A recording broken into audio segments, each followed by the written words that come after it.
Chapter 1223.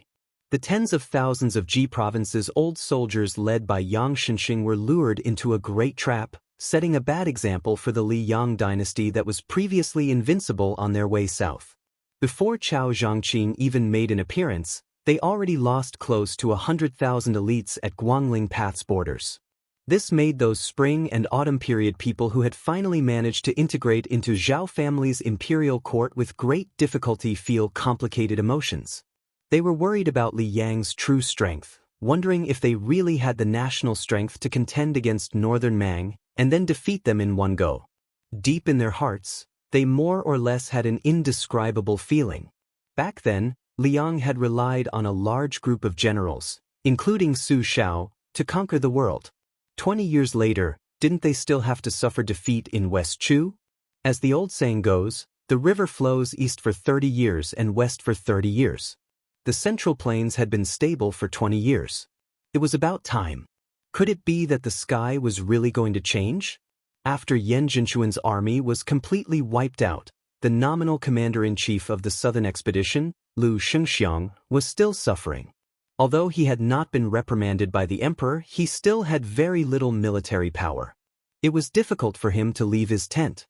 He was not even as good as another veteran general who had meritorious service in the spring and autumn period. Among them, the dragon general Su Gong, who had been the pillar of the Gumusu family, was regrettably defeated and continued to be frozen by the court and the Ministry of War. Probably to compensate this valiant general, there was a rumor in Tai and city that Su Gong was expected to be appointed as assistant minister of the Ministry of War to patrol the two Liao provinces. Following the second large mobilization of troops from Liang's capital, West Chu was not willing to fall behind.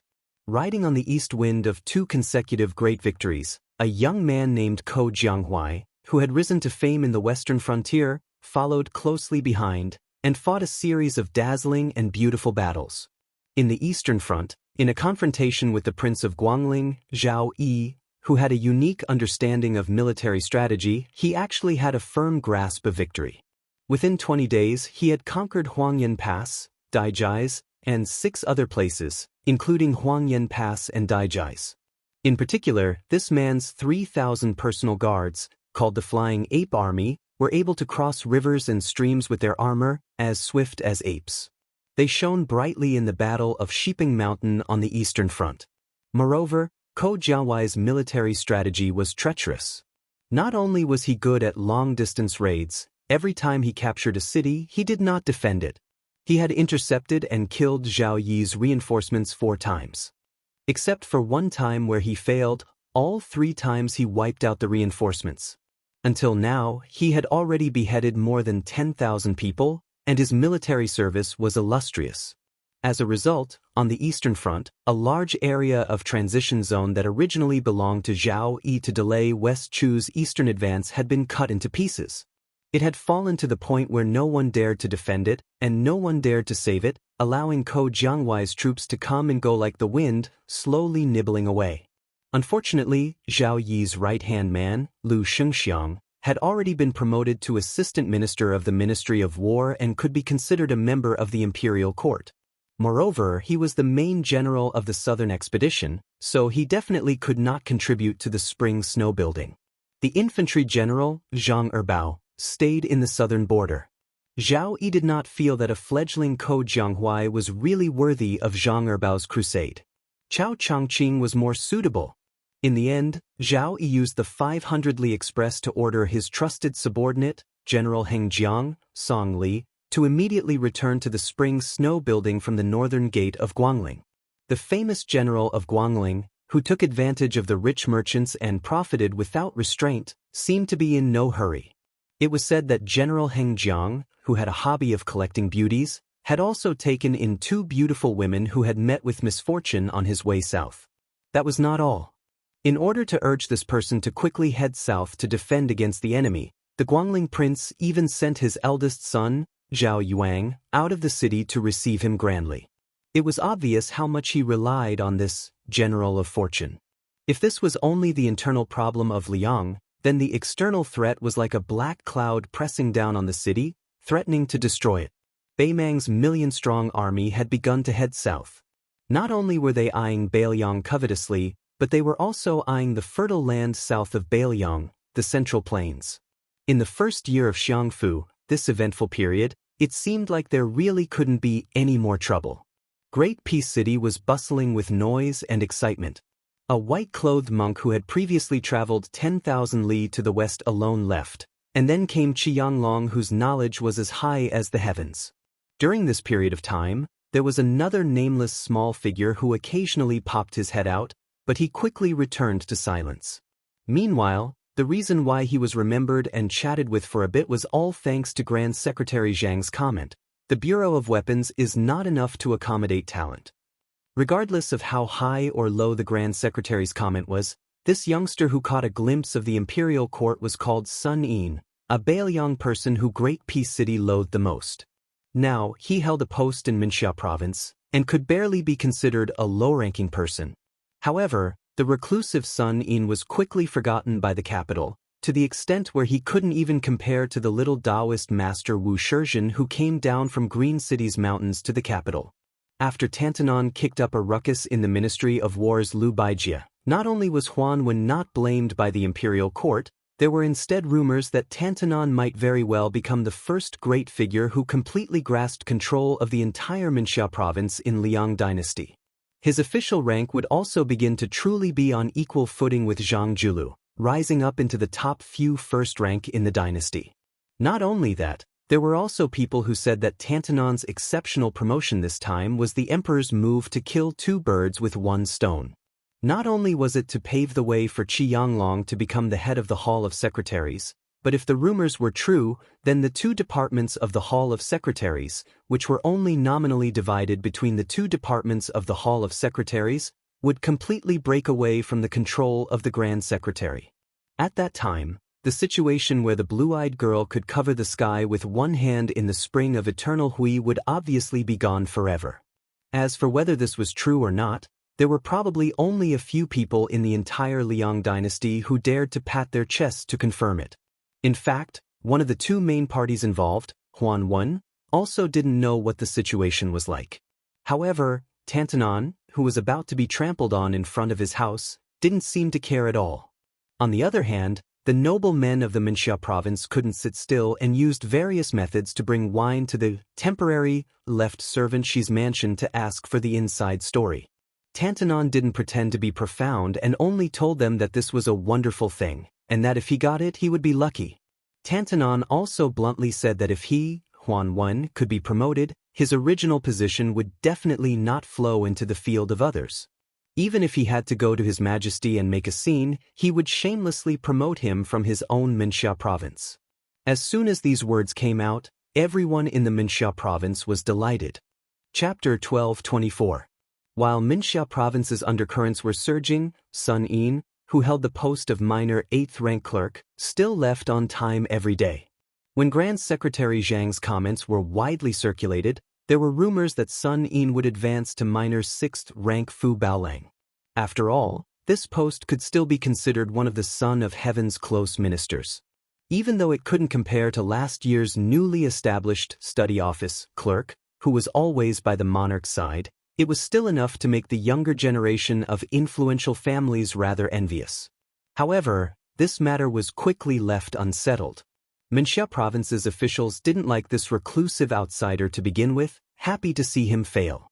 Sun Yin's position as clerk was something Tantanon temporarily added with a wave of his hand. The old 6 clerks all tacitly joined hands to exclude Sun Yin.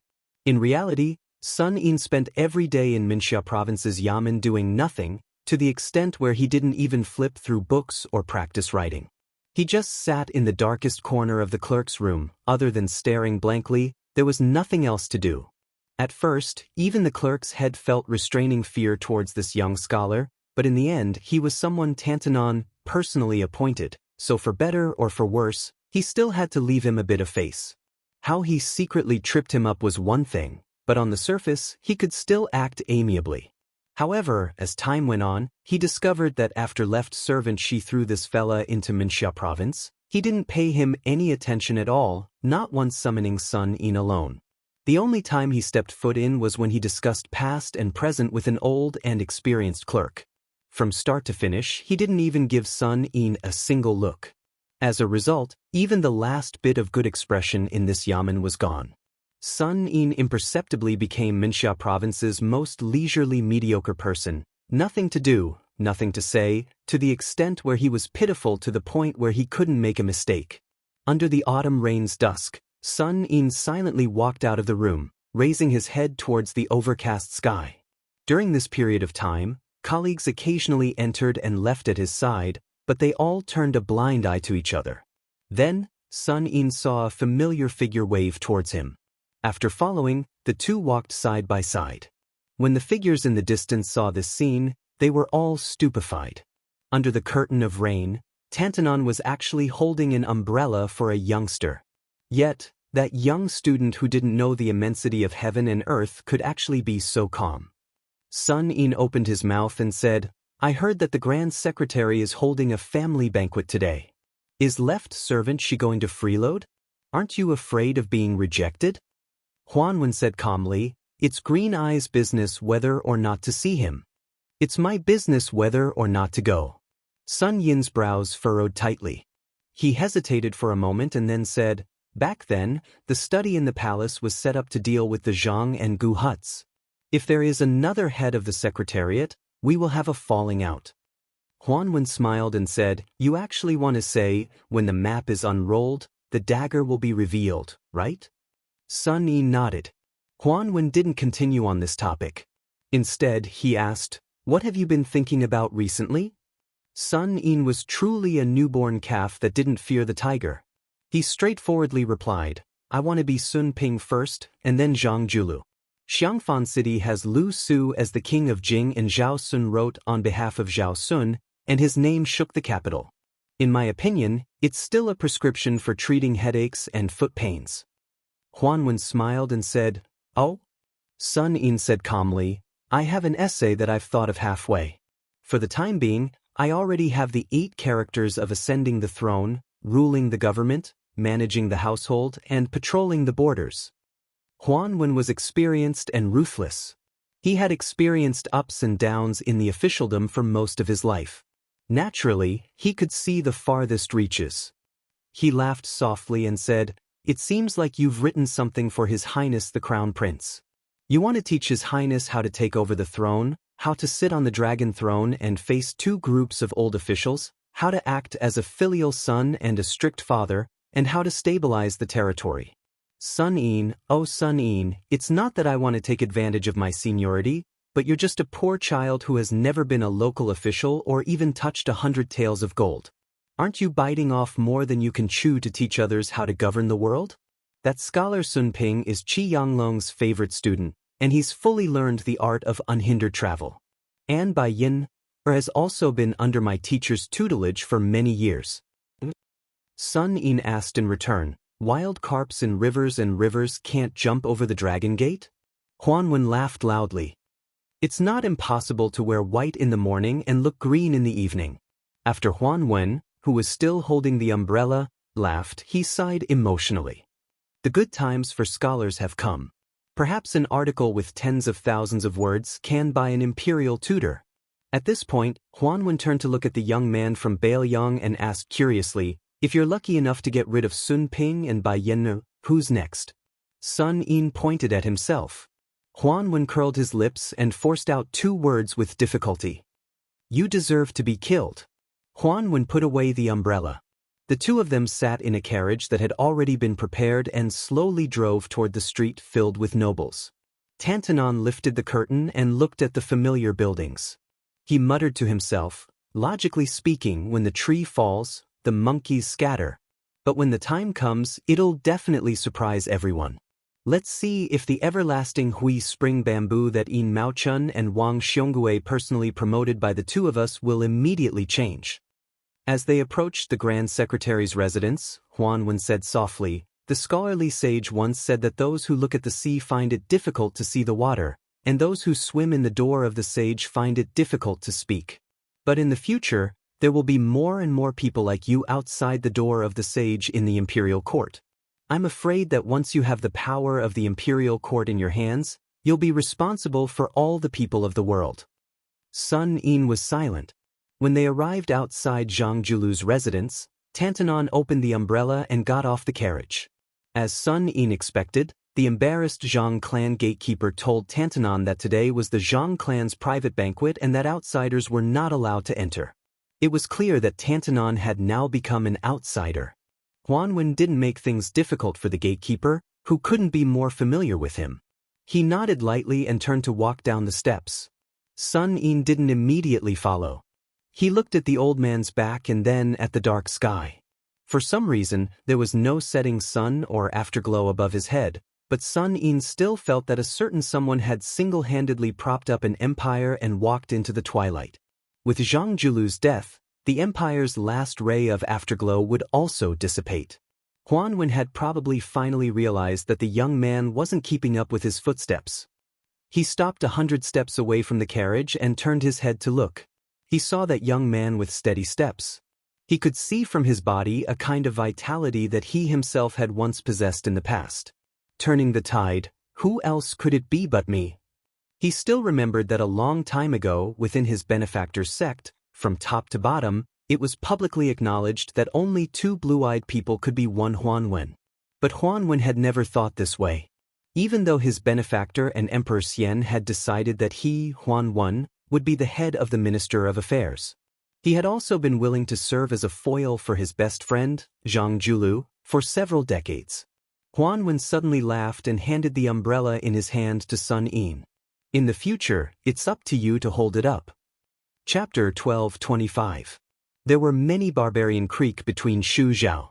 The late Emperor of Liyang had once patrolled this area. There was actually someone who dared to assassinate him.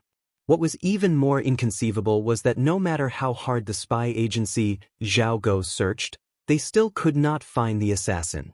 The previous head of the ceremony directorate, Han Xianxian, had also once stayed here alone for several months, but still returned without any results.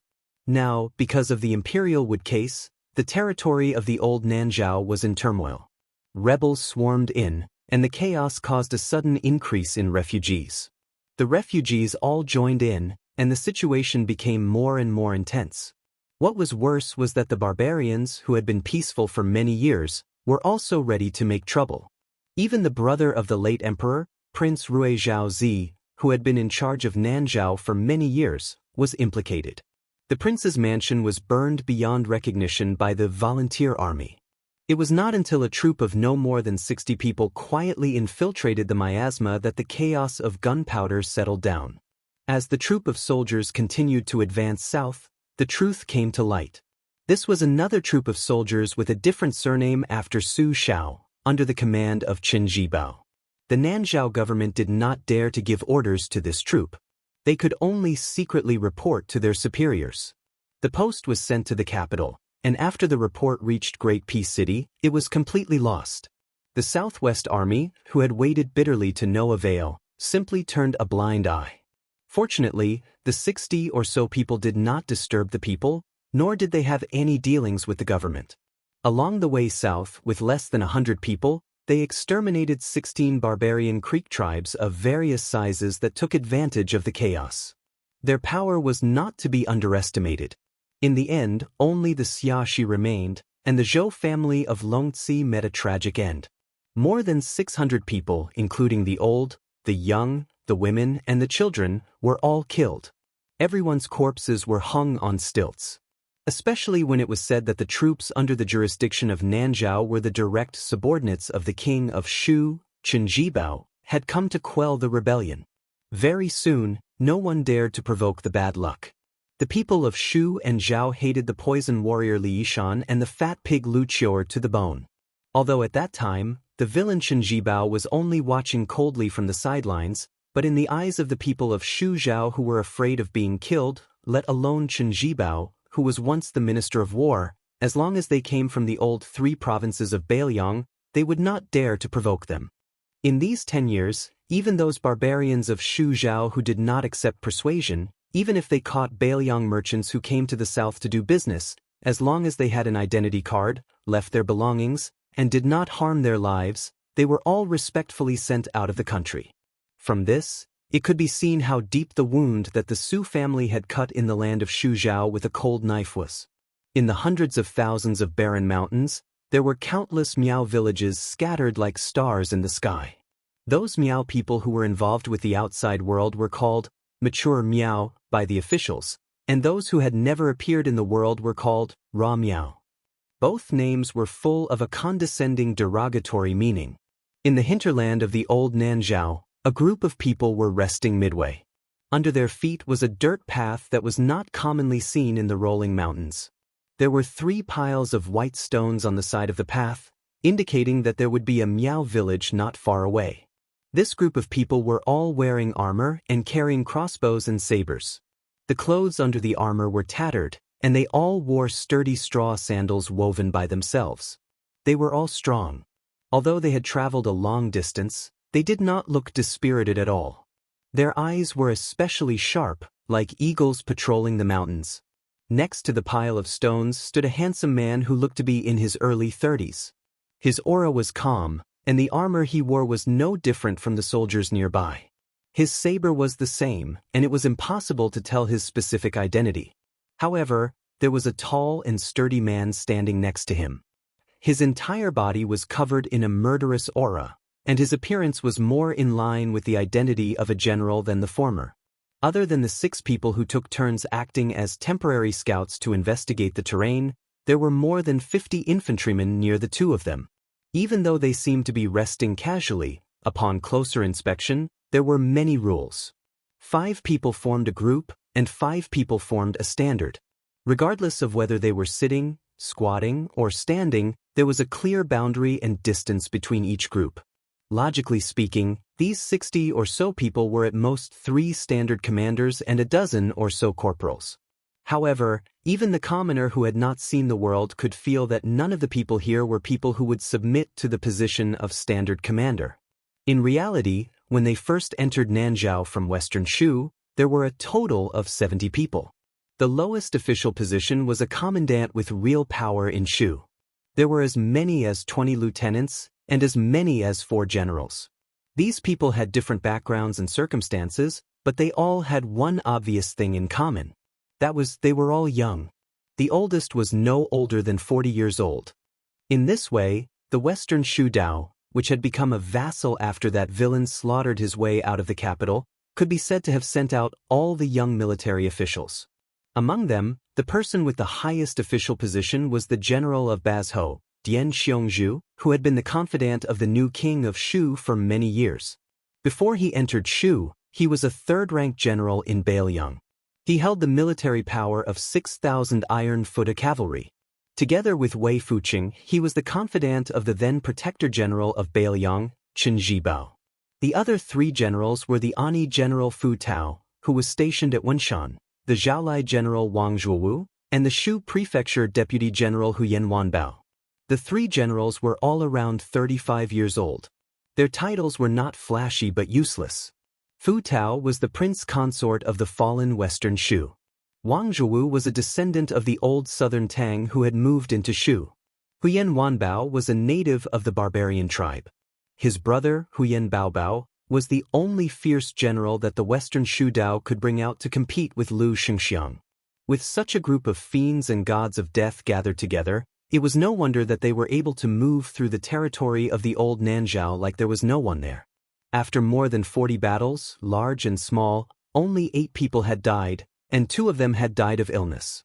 However, other than that time when they encountered the 3,000 rebels who had fled to the border, Dian Xiongnu and the other 3 generals had personally gone out to kill the enemy. Other than that, they had only looked on with folded arms.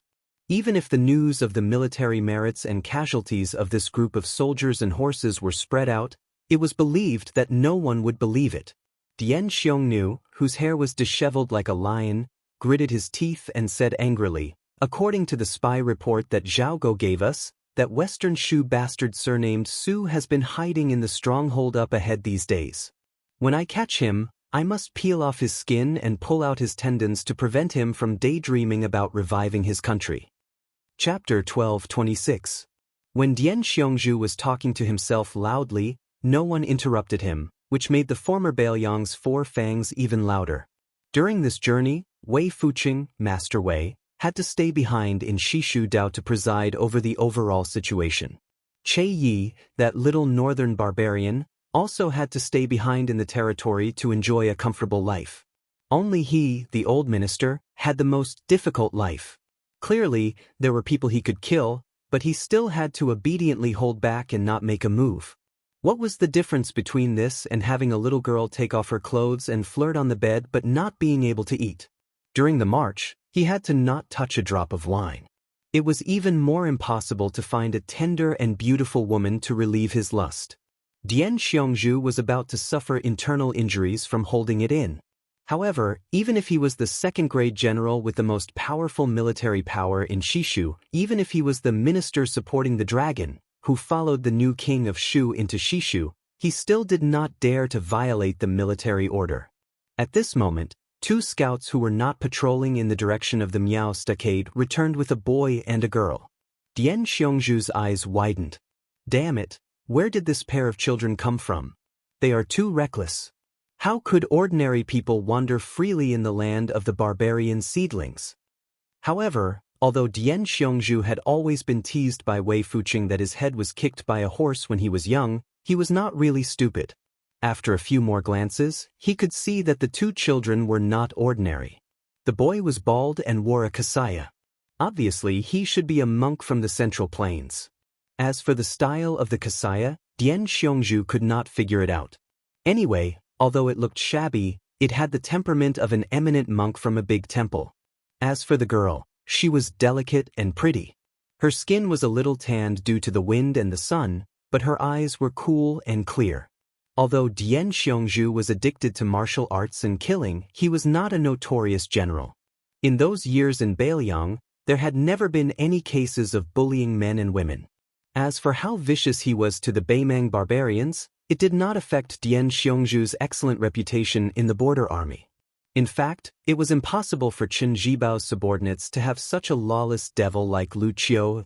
Having said that, even though Dian Xiongzong didn't harm the common people, it didn't mean that he was an easy person to get along with, especially when he met such a pair of strange people in such a remote place.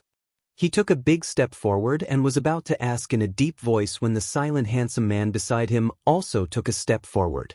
Dian Xiongzong immediately shut his mouth. The man looked at the boy and girl who he had never met before but knew very well. He was expressionless. The little monk's common name was Wu Nanbei. He was the youngest monk in the two Zen temples but had the highest seniority. His master was the white-robed monk who was rumored to be immortal by eating his flesh. His master's master was the world-famous dragon tree monk, the abbot of the two Zen temples. As for the little girl, she was called Li East and West. She was the daughter of Li Xiaoxin. There were many daughters of emperors in the world, but it was impossible to find two daughters of monks who lived in temples. The little monk Nanbei stood in front of the girls and put his palms together to salute. The man nodded and said calmly, "You two can continue forward, but remember to go around the Miao stockade village in front." The little monk hesitated for a moment and could not help but say, "Since you have the bone of Buddha, I hope you won't kill too many people." The man just smiled and did not say anything. When he raised his arm, the foot soldiers and small squad leaders, who were ready to draw their swords to kill at any time, let go of the hilts and took the initiative to make a path. Wu Nanbei and Li East and West passed through the formation. The latter turned to look at the man out of curiosity. The little monk quickly pulled her sleeve and quickened his pace. After walking for half a mile, Li East and West blinked and asked, "Who is that guy? Is he the leader of the Nanzhao army? Although his armor is ordinary, he looks quite formidable. His subordinates are much stronger than the previous batches of Nanzhao Dao soldiers we encountered before." The little monk shook his head and said, "I don't know, but that man is really powerful." She suddenly smiled brightly and her eyes narrowed into crescents. "How powerful? Is he more powerful than my father? Is he more powerful than Su Fengnian?" The little monk thought for a moment and still shook his head. "I don't know." The little girl rolled her eyes and said, "Stupid Nanbei, if you were in Jianghu, you would definitely be laughed at and called ignorant monk." The little monk laughed mischievously. Stupid Nanbei, we have an agreement. I will only accompany you to Bailiang to see Su Fengnian. We will leave after seeing him. Actually, it doesn't matter if you take a few more glances. Sigh, my mother used to point at a woman who went up the mountain to burn incense just to peek at my father. She said that woman had high cheekbones and could kill her husband without using a knife. Stupid Nanbei, do you think my cheekbones are high? I have never seriously looked at other women. Do you have high cheekbones? You shouldn't have high cheekbones, right? Tisk tsk, that's right. Last time on the streets of Wuxian County, your eyes were about to fall into that woman's chest. How could you care about her face? Amitba. Thing, you've said this more than 80 times. Actually, I just happened to glance at that benefactress, but I really forgot about her after just one glance. It's absolutely true. A monk doesn't lie. The most annoying thing is that you baldies keep repeating Amitba, Amitba, all day long. Stupid Nanbei, let me ask you, before I heard the disciple of the abbot's disciple from our neighbor, the little Baldy's disciple of the big Baldy's disciple of the old Baldy's master, he said that reciting Ksitigarbha Bodhisattva in an instant is better than reciting Ksitigarbha Bodhisattva in 100 tribulations, and reciting Ksitigarbha Bodhisattva in one great tribulation is not as good as reciting Amitba. Hey, I have not become a Buddha yet. I don't know. Then tell me, if someone asks you about this Dharma, what do you think? If that's the case, I will only say what is in my heart. I will say that Amitba is already full of fruit and transcends all positions. However, Bodhisattva does not belong to the land of Buddha and is not full of fruit. However, this does not mean that there will be a great difference in merit if you recite the two separately. Master said that Buddhism is not the same as officialdom. It does not pay attention to the size of one's backing. It is about being free. Tathagata Buddha, Tathagata Buddha, Tathagata Buddha, Tathagata Buddha. Doesn't that mean you did not say anything? Ah! The two Zen temples had two Zen. The little monks of the north and south only had one Zen. Buddhism emphasized 3 conversions: conversion to Buddha, conversion to Dharma, and conversion to monks. However, Wu Nanbei felt that he had one more conversion. North and south converted to east and west. Wherever she was, that was his land of Buddhism. Then he felt a little guilty. It had been a long time since he bought rouge. The little monk touched his bald head and frowned. He sighed softly. He probably could not become a Buddha in the eyes of the world. Chapter 12:27. Dian Xiongzong looked at the beautiful scenery of the Miao Stockade village. The terraced fields spread up the mountain, the green water at the foot of the mountain like a ribbon, and the stilted buildings were clustered together. It was hard to imagine that this was the scenery that the Central Plains scholars talked about. However, Dian Xiongzong was a rough man. Moreover, he did not come all the way south to enjoy the scenery. He had seen dozens of such isolated stockades, and many of them had been turned into ruins by the knives of his subordinates. Dian Xiongzong looked back at the silent army behind him and grinned, revealing his yellow teeth that spoiled the scenery. He withdrew his gaze and carefully looked at the generals standing beside him. In today's world, there were countless meritorious generals, and there were even more in the Bailiang army. However, in Dian Xiongzong's mind, there were only 2 people who deserved the title of general. The great general Su Shao had passed away, and the only one alive was the one beside him. As for Gu Jiantang, Lu Shengxiang, and the others, they were just passable. The old men like Yan Jinchuan and Yang Shenxing were even worse. Dian Xiongzong withdrew his thoughts and did not give orders. Since leaving Shu, more than 60 people had developed enough tacit understanding and should have known what they were doing.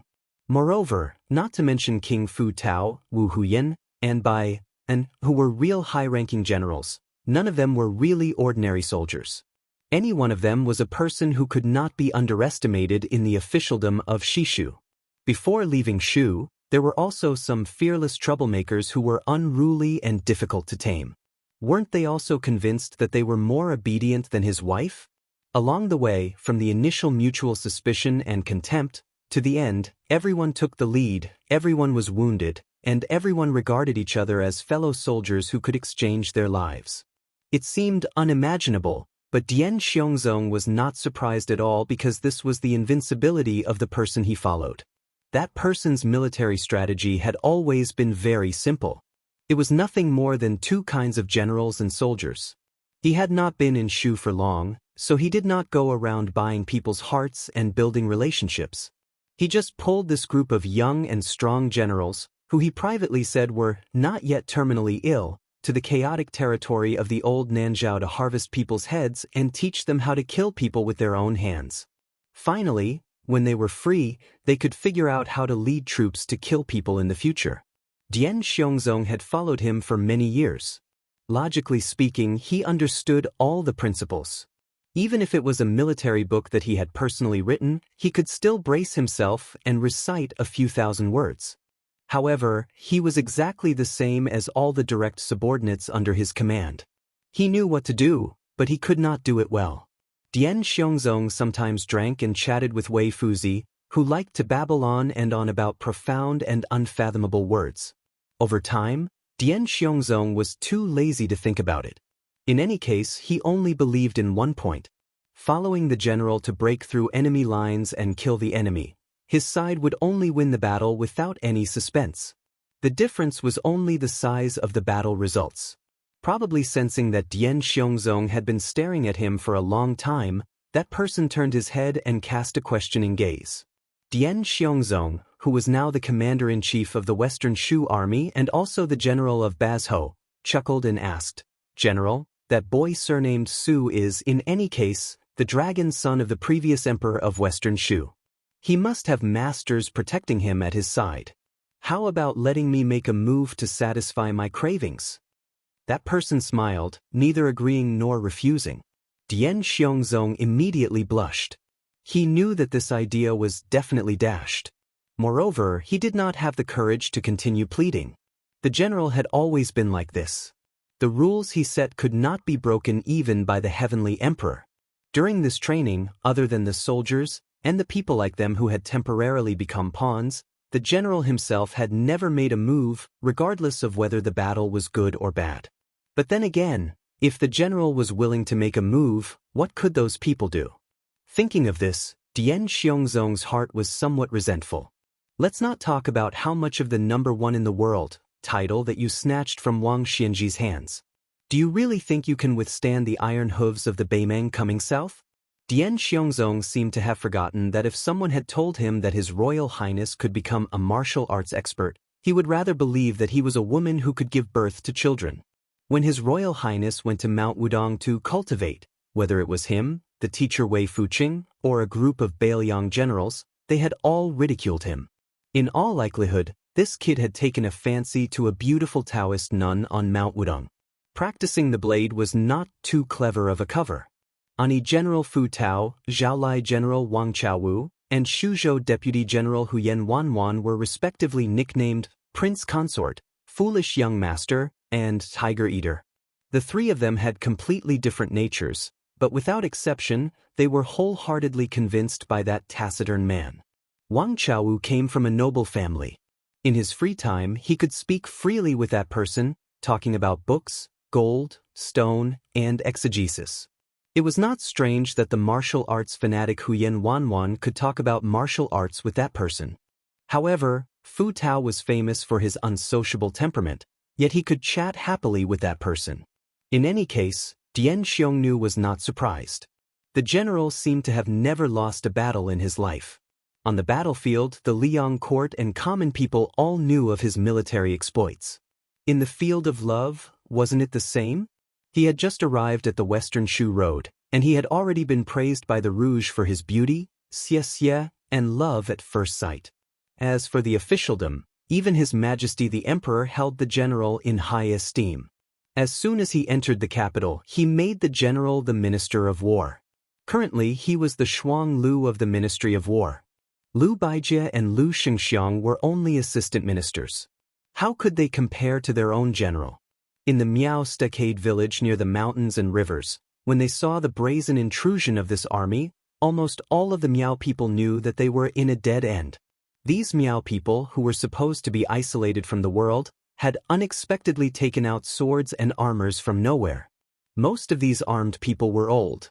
When they were young, it happened that the spring and autumn war happened to put the people of the Central Plains into a terrible situation. Many young children and young women were confused.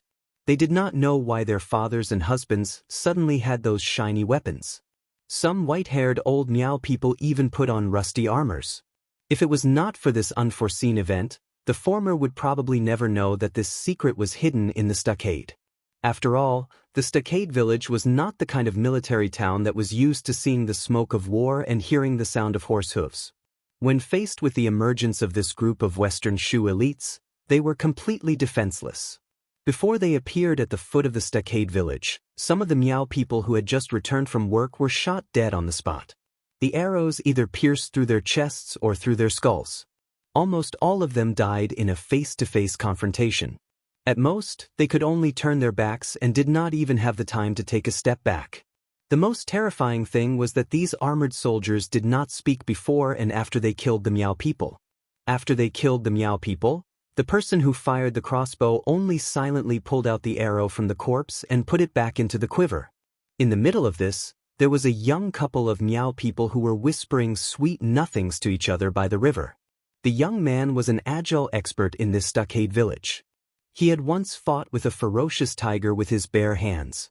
However, when one of the tall armored soldiers raised his crossbow, even though he had a sharp sense of smell and was about to pounce on the Miao woman to avoid the arrow seemed to have been expected. It killed two birds with one stone. It directly pierced through the foreheads of the man and woman, causing them to die together with their love. This group of devils who killed without batting an eyelid began to climb the mountain and enter the stockade village unhurriedly. Chapter 1228. What made the Miao people feel even more chilled was the way these armored soldiers killed. It was a coldness that they had never imagined before. These armored soldiers were like an old farmer who was skilled in farming and harvesting rice. They knew how to use the most effortless method to harvest the rice, not a bit more and not a bit less. In the face of the first batch of Miao people who seemed to have the advantage in terms of numbers, they first used light crossbows to kill. If they were to get close to them, they would draw their swords and kill them cleanly with one stab. There was absolutely nothing fancy about it. If someone was lucky enough to escape the first stab and both parties brushed past each other, the armored soldiers holding swords would not break the advancing formation and fight with them. Instead, they would boldly and confidently let the armored soldiers beside them or behind them deliver the second stab. When more than 40 Miao people were dead, no one could escape the second stab. This scene was not too bloody and could even be said to be very clean. However, it made the second batch of more than 60 Miao people feel as if their guts were about to burst. They stopped at the edge of the lushing field in the stronghold. Behind them were more than 30 Miao people who were relatively weak. After these two batches of Miao men went out to fight the enemy, there were only the elderly, women and children who were destined to wait for death. The armored soldiers holding crossbows and swords slowly entered the lushing field that was paved with cobblestones. The two batches of Miao people were already crowded together. One of them was a white-haired old Miao man who was holding an iron spear. He took a few steps forward. The old man might have traveled the Central Plains when he was young and knew a little of the official language. However, when the old man opened his mouth to speak, a crossbow arrow was directly nailed into his mouth. His entire body was hit by the huge penetrating force and fell backward. After the old man with the crossbow arrow in his mouth fell to the ground, the tip of the well-made crossbow hit the ground. It was like a rice seedling in a paddy field being pulled up by someone. The Miao people were pale. It was not only Dian Xiongzong and the three generals who were indifferent to this. In fact, all of the Shishu military officers, including the armored soldier who shot the crossbow, felt that this kind of killing without hesitation was right and proper. If it was said that each of them had their own conceited arrogance and leadership style before that person was conferred the title of king, but under that person's tepid training, they all understood one thing. Following him in battle, whether it was a battle with a high chance of winning or a low chance of winning, in the end, it was all about killing people. Killing people was not written by literati. There was no need to talk about beautiful words or colorful brocade. It had to be concise and practical. Conciseness was under the premise of ensuring practicality and effectiveness. In order to save the physical strength of each soldier, the entire military force would be raised to the extreme bit by bit. In this way, the situation would be as stable as a rock. In a battle where they might lose, they could slowly recover from the disadvantage. In a battle where they were sure to win, they would be in an invincible position from the beginning. In this trip to the south, that person could not be said to have spoken, let alone have any actions of teaching. There were only a few words at the beginning of the Shu War, but it was more and more memorable. I will let you all understand what a general and a military officer should do and should not do. In the future, you all will let your subordinates know what to do and what not to do in a battle. In less than 5 years, give me 200,000 soldiers in Shishu, and I will give all of you a name that will go down in history. Now, the proud and arrogant prince consort Fu Tao believed, the scholarly general Wang Chaowu believed, the valiant general Huyen Shui believed, and all of the military officers who accompanied him believed. Because at this time, the person who was looking up at a stilted building high up in the sky was that person. In the place where he was looking, behind the railing of the stilted building in the Miao village, which was nicknamed Beauty's Leaning, there was clearly no one there. But behind the door and window, there was a young man wearing clothes different from the Miao people's through a gap in the window, staring at the man who, coincidentally, looked up. The young man was not that old. Sweat seeped out of his forehead, his lips trembled, and he muttered to himself, "Even if Mount Tai collapses in front of me, my expression will not change." For him, it was too much to hope for. After he passed through Beimang and Shishu all the way from Beiliang and Shishu to Nanzhao, he often had the feeling that it was a lifetime ago. Occasionally, when he opened his eyes in the morning and was half awake, he would still feel that he was lying on the hard little bed in his home in Beimang. Even though he had confirmed that he was the crown prince of Shishu who was in a foreign land, the son of the emperor who was shakily kneeled and choked with sobs when they met, it was difficult for him to treat the so-called Shu kingdom as his own country and as his home. This unremarkable young man's real name was Su Ying. His father was the emperor of Shu. His uncle was the famous Shishu sword emperor who guarded the gates of the country to his death. However, in the end, he only felt that calling himself Su Su was a bit easier to say, and also a bit more relaxed and comfortable. He was just a small figure who spent his days wandering around that small city in northern Mang, daydreaming that even he himself felt was comical.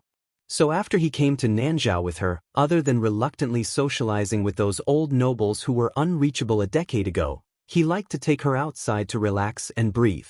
She, who was blind, never refused. She carried the Guqin and walked the Jianghu with him, the Jianghu in his heart. He said that he wanted to be a hero the most in his life. Then she personally helped him buy a peerless sword that a hero should have. She helped him dress up like a son of an aristocratic family. She taught him how to speak when he was doing justice and how to pretend to be an expert. She would be the demoness who killed people like Scything Flax, and he would be the hero who defeated the demon. The two of them carefully acted out 4 or 5 plays in Nanzhao. She killed a total of more than 200 people who should have died, and he made a grand appearance under the gazes of many. He either appeared floating on stage while reciting an ancient poem or stood under a tall building and under the moon. The final result, without exception, was the blind demoness who carried the Guqin and made the Yamen and the legendary demons of Jianghu feel their scalps tingle. Under the fierce attacks of the hero that made bystanders feel all kinds of indescribable mysteries, she fled pathetically and lingered at death's door. Afterwards, he would always meet her secretly and hide with her. He would tell her, who could not see anything in the world, which famous Jianghu master among the bystanders had been struck dumb, and which young heroines had been struck dumb by the sight of it. She always had a tranquil smile and did not speak. Su Su looked at the man who seemed to have sensed where she was standing and said in a trembling voice, "I know, even if you are about to enter the realm of celestial phenomenon, you can't beat him." The blind Guqin player who had almost taken Su Fengyan's life in the rainy alley grunted, his expression calm. Su Su turned her head and looked at him. She smiled bitterly and said, "They are definitely coming for me. My life is worth it anyway, it's not a loss. No matter how they find me, there is no meaning in talking about this. You can go." Xue Songguan still grunted. Then she moved away, pushed open the door and walked out. At this moment, Su Su felt a little sad. Husband and wife were birds in the same forest, but when disaster came, they flew separately. But she was still not his wife. If she was, how good would that be? Then even if she left alone, he would be willing. Suddenly, Su Su woke up and madly rushed out of the room. Then he saw her float away and land in the lushing field, standing in front of the armored soldiers.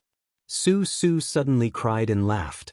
This young man who had been as timid as a mouse in a foreign country for more than 20 years, this young hero who had stupidly sprained his ankle in their play not long ago, was full of heroism for the first time.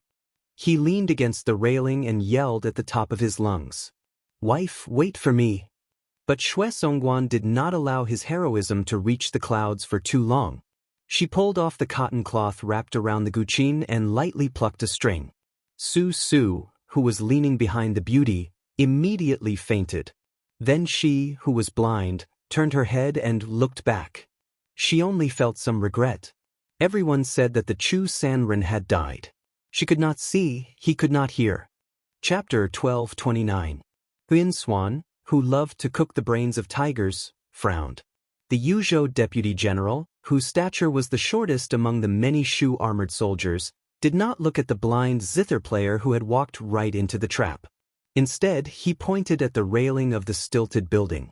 Then, Dian Xiongzhao saw a thin, short and childlike shadow suddenly dash out, carrying away the Western Shu crown prince who had fainted. It ran along the railing of the railing, and just as it was about to leap out of the stilted building, Huyan Swan's Shu knife nailed into a pillar. The handle of the knife instantly sank into the pillar. The black shadow carrying Su Su twisted its body into a deformed position as it charged forward, barely dodging Huyan Swan's throwing knife. Carrying Su Su, it directly broke through the railing and charged into the sky outside the building. In an instant, a torrent of crossbow bolts unfolded on the lushing field. The blind zither player, Xue Songguan, tilted her head slightly. She plucked a string, as if adjusting the tone. The dozens of powerful crossbow bolts shattered in the air. Then, the female zither player bent her pinky finger, hooking the first string with a powerful and respected sound. The string drew a beautiful arc, but it never fell. At the same time, her left thumb fiercely drew the remaining 6 strings. The prince consort, Fu Tao, and the Southern Tang's old young master, Wang Daowu, stepped out at the same time, each chopping out a knife. Countless fine cracks appeared on the knife's edge. Xue Songguan still had her head lowered. Her bent finger suddenly straightened, and the taut string arc immediately bounced back. The female zither player's right hand retracted and shook her sleeve. She slapped down on all the surface of the string. The entire cobblestoned lushing field, with her as the center, began to rapidly crack outwards.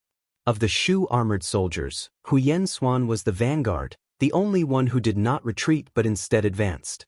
This short and small general, who no longer had a knife in his hand, lowered his head and bent his waist, directly pulling out Dian Xiongzhao's knife. With a sinister smile on his face, he strode 3 zhang away with a single step. When his foot landed, the tip of his foot tapped against the ground, and he moved horizontally. The cobblestone he landed on completely exploded. Afterwards, Huyan Swan tilted his head, a flower of blood immediately blossoming from his ear. Huyan Swan, who had a piece of his ear sliced off by the formless zither sound, was not angry. Instead, he laughed and continued to charge forward. After charging for several steps, his body flipped sideways in the air. Behind him, about 50 zhang away, Dian Xiongzhao extended his palm. It was as if he had snapped a zither string. The disorderly broken string still left several marks on his armor. Dian Xiongzhao did not pay attention to the bloodstains on his palm. His eyes stared at the young and blind zither player, clicking his tongue in wonder. It was impossible for every general to be a match for tens of thousands of people, nor did it need to be so.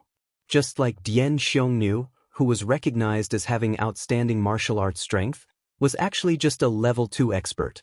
Even if his ability to command an army was not taken into account, in terms of breaking through enemy lines, perhaps all the level 2 experts in Jianghu were not as lethal as Dian Xiongnu. After all, in Jianghu, there were few absurd scenes of people ganging up on each other. However, breaking through enemy lines and killing enemies was different. It required a warrior's ability to listen carefully and observe all directions. However, there were also outliers among the generals in the army. Su Longxiang, who had made a name for himself in the Battle of Beimeng, was one of them. Qin Zhibao, Yuan Zhuozong, and other famous generals from the spring and autumn period were one of them. Huyen Mon and the temporarily unknown young man Che Yi were also one of them. Especially the last two. Everything was ready except for the east wind. What they lacked was a huge battlefield enough for them to perform on the stage. In the Liang imperial court, in terms of seniority, it was as difficult as ascending to the sky to stand out. One could only rely on one's endurance. The woman whose appearance could only be considered delicate and pretty did indeed have the style of a grandmaster who could hold back 10,000 men. Even when facing these arrogant and valiant generals who had the advantage in numbers, from beginning to end, she had a calm and indifferent expression. Even when Huyen Mon's blade was less than 3 zhang away from her, she still did not show the slightest bit of impatience. She did not even raise her head to look at Huyen Mon. She held the zither in one hand and opened her other hand, palm facing upwards, reaching under the zither strings. Her thumb and middle finger clasped the inner and outer strings, as if she was holding water with one hand. Her voice was light and her face carried a slight smile as she said, "A spoonful of water contains the taste of the sea, a flower blooms into heaven and earth." The tip of Huyen Mon's blade was only 3 inches away from the zither. When the blind zither player gently released 2 fingers, as if he did not dare to be greedy and continue fighting, his body suddenly stopped. However, it was still too late. Huyen Mon's refined armor instantly turned into fine powder. This valiant general was bathed in blood. At this moment, from the corner of his eye, he glimpsed the scene of the stilted building in the distance. Gritting his teeth, he gripped his blade with both hands. With an angry shout, he rushed towards the blind woman. Xue Songguan turned around. For the first time, her entire person radiated with the decisive demeanor of someone who was willing to risk their life for another. However, her target was not Huyen Mon, who was similarly staking everything on a single throw, but the man who was floating and blocking Su Su's path. From the beginning to the end, this man did not pay any attention to her. In a flash, he stood on the roof of a slightly lower stilted building, coincidentally blocking the black shadow and Su Su's path of retreat. Xue Songguan allowed Huyen Mon's blade to strike her shoulder. Her 10 fingers pressed down on the zither strings, and the roof beneath the man's feet collapsed with a loud bang. The sound of the zither was silent, but the man did not move at all. Xue Songguan quietly sighed. She extended a finger and broke a zither string. She gently flicked it towards the man. Huyen Mon, who had been ignored to the side, angrily drew his blade and scolded, "Bitch, you dare to look down on your master Huyen." Xue Songguan, who had broken a zither string with her own hands, broke the remaining 5 strings in succession. She used the power of each string to block the 5 sharp blades that Huyen Mon sent out from behind her. However, no matter how confident Xue Songguan was in front of Shu generals like Huyen and Fuxi, the difference between her and that man's realm was like the difference between her and Dian Xiong, Fu Tao and the other generals. There was an insurmountable gap between them. Her fingers pressed on the last string of the zither, wanting to break it. The man stood in the air. He grabbed Su Su's shoulder with one hand and strangled the Black Shadow's neck with the other. This was the first time the latter had appeared in the world. He was an old dwarf who weighed no more than 60 jin. Xue Songguan did not dare to break the strings anymore. The moment she broke the strings, Su Su and the old senior man, she would die. Chapter 12:30. The next moment, the man returned to the corridor and gently put down Su Su and the old man. He did not seem to want to kill them. Xue Songguan was puzzled. She leaped up and stepped on the roofs of the bamboo buildings with her zither in hand. She stood on the other side of the fence and faced the man. However, Xue Songguan knew very well that this was a futile effort. Even if there were 3 of her, she would not be a match for this man. Even if the blacksmith who had once forged a sword for the Sword Emperor of West Shu was here, it would be meaningless to join forces with the dwarf senior who was pretending to be dead and was known as the master of the 36 barbarian streams. The majestic man glanced at the old man who was curled up on the ground. He smiled and said, "Senior Mengu, don't you think it's a bit outrageous to pretend to be a grandson in front of a junior like me?" The dwarf old man closed his eyes and muttered, "Whoever is better at martial arts is the grandpa. Just treat me as a grandson who is already dead. Don't bother about me." Huyen Swan, who had been infuriated by the blind zither player, stepped on the roof and rushed over. He jumped up high and was about to attack when the man calmly said, "Shu hu stop." Huyen Swan stretched out his hand and grabbed the eaves, hanging in the air. His entire body was covered in a thick stench of blood and hostility. However, after the man spoke, he obediently retracted his saber and gently landed on the beauty's back. He squatted down and sulked. The man looked at the female zither player and spread his hands. "Wake him up. I have something to say." Xue Songguan hesitated for a moment. She walked forward and gently woke Su Su up. Su Su, who was still in a daze, finally understood the situation. He stood up and stood in front of Xue Songguan to protect her. He said in a trembling voice, "If you want to kill me, do it to me. It has nothing to do with her." The dwarf old man, who was playing dead on the ground, could not help but roll his eyes. It was really embarrassing to be such a brat's follower. If it were not for Zhao Dingxiu, that old bastard, begging him, he would not have been willing to get involved in this mess.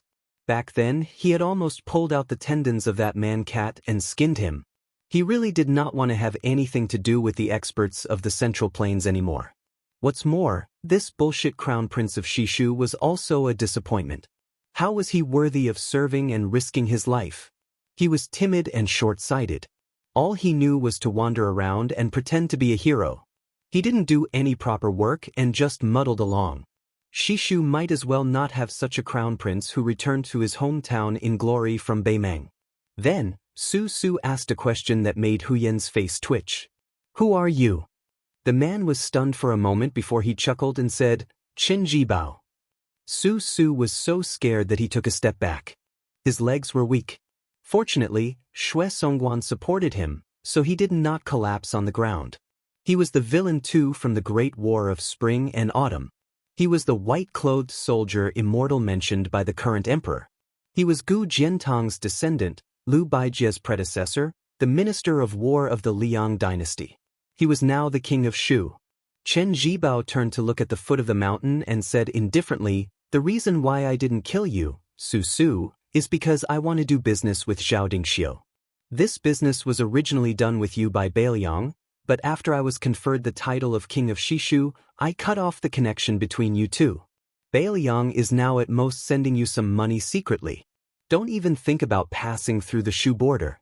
Since Bailiang broke the promise first, you can't be blamed for breaking the promise later. Moreover, your life is in my hands. This old man Zhao would not hesitate to do this business if he was here." Su Su gathered his courage and asked, "You mean to say that you want us to abandon Su Fengnian and start a rebellion in Nanzhao according to your wishes?"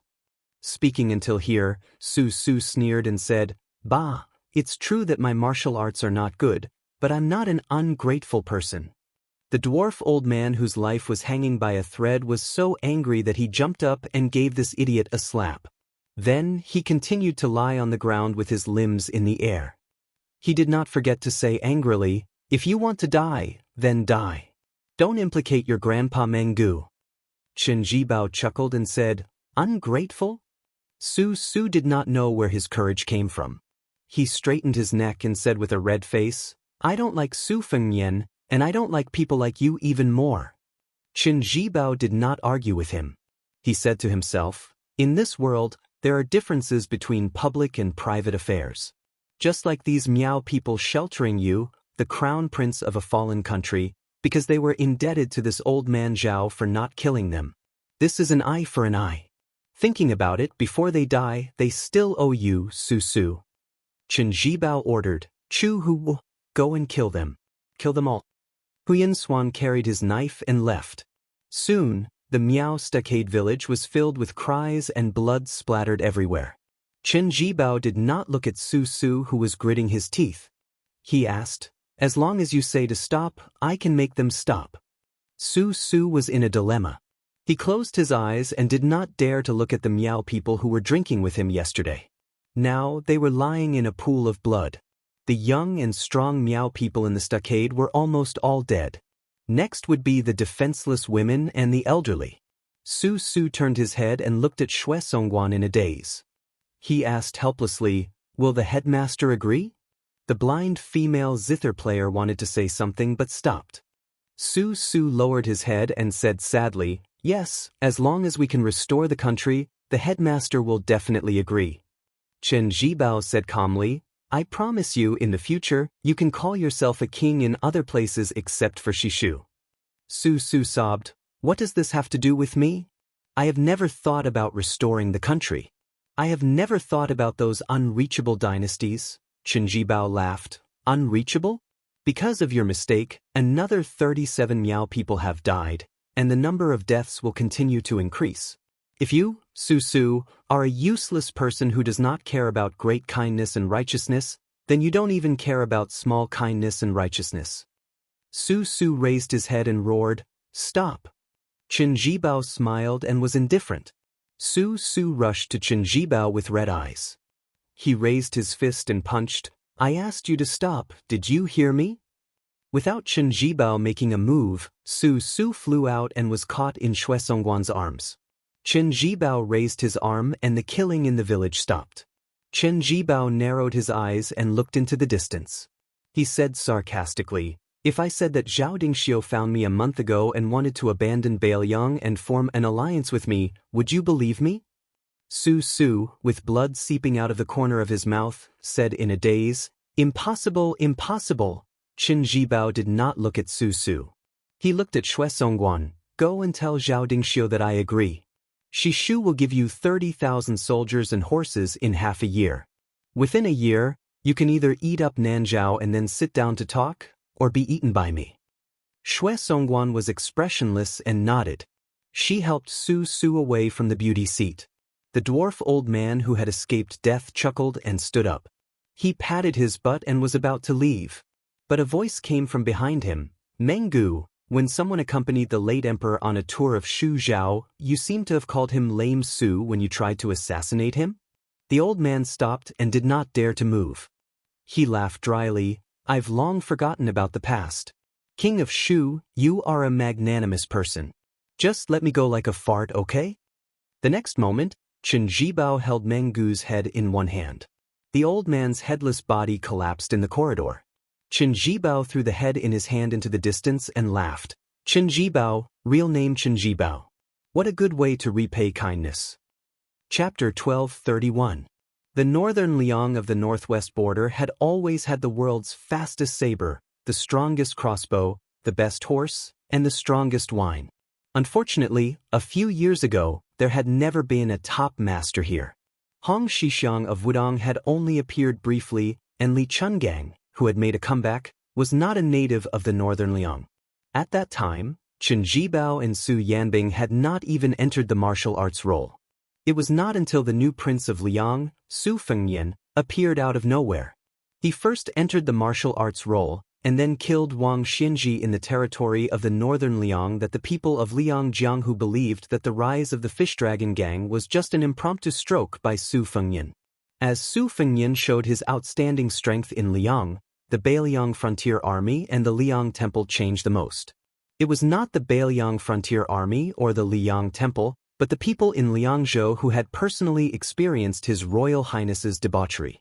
For example, the brothels where he had drunk wine, the shops where he had rewarded money, and even the fortune-tellers who dared to call themselves eminent monks when they shaved their heads and called themselves Taoist masters when they put on Taoist robes. They all swore that they had seen the new prince of Liang's talent, especially the brothels where they had received Su Fengnian and Li Hanlin. They couldn't wait to worship the chairs in the rooms where His Royal Highness had slept in. The women who had been lucky enough to accompany these young masters to drink were even more valuable. The only fly in the ointment was that after Su Fengnian became the king of Bailiang, he had not visited any of the brothels in the city. As for the large group of playboys in Liangzhou City who had been beaten by the king of Bailiang, they were all arrogant when they went out. They all thought that they had fought with the most powerful person in the world. Who dared to say that they were from Jianghu in front of them? Could they fight with any of the 10 people in the martial arts list in their lifetime? Although the world had heard that the king of Bailiang had killed old monster Wang, who had dominated Jianghu for 60 years, those were all rumors. No one knew how invincible this new martial emperor was. Therefore, when they heard that the two figures would appear in the elixir seed field in the northeast corner of Liangzhou City, they all rushed to the field. The origin of the elixir seed field had always been the evidence of His Royal Highness' absurd behavior. He spent a lot of money to build it for Jianghu people to compete in martial arts. In Liangzhou City, where every inch of land was expensive, the elixir seed field was 500 feet long and wide. If one looked down at the city from Mount Qingliang, they could clearly see this large piece of empty space. It was said that at that time, His Royal Highness, who was whimsical, had drunk tea in the provincial governor's mansion for half a day in order to promote the construction of the elixir seed field.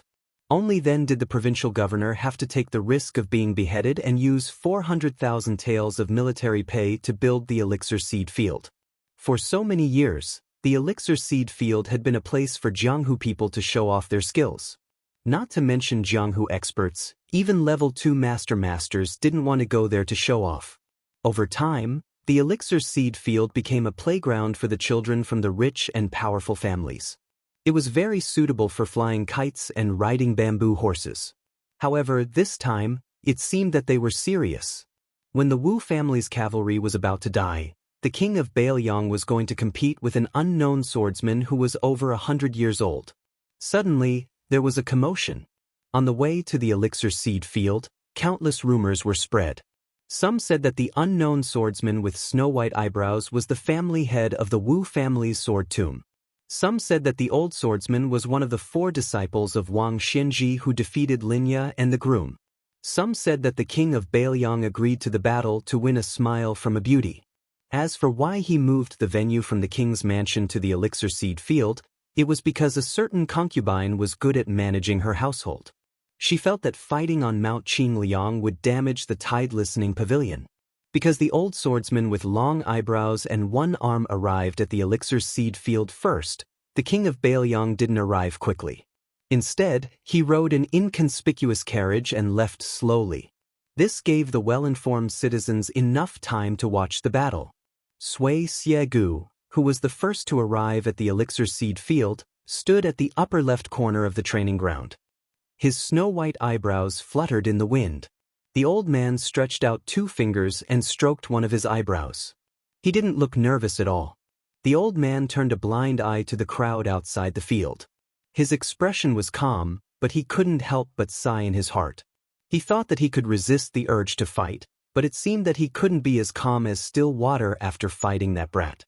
This was the last battle of his life, and the title of the strongest fighter in the world, no one else but him. It wasn't that Su Fengnian would be stronger than Dong Tai's sword and Tuoba's fists. It was just that Sui Xiegu had been a nobody in Jianghu for more than 100 years. When he was about to die, he felt that there was no harm in ending the battle with a world-famous battle. Regardless of the outcome, it would be good to let the world know that there was once an old man surnamed Sui who had exchanged an arm with Li Chungang and had suffered countless swords. Coincidentally, when the two of them were at daggers drawn, a little girl entered their field of vision and subtly eliminated the thick killing intent that had reached the peak of both sides. Sui Xiegu went with the flow and wanted to fight Su Fengnian to his heart's content in a more conspicuous place. Su Fengnian thought for a while and chose the elixir seed field in the city. Sui Xiegu had no objections. In a carriage, they stared at each other. Su Fengnian's ancient sword, Shu Dao, was placed horizontally on his knees.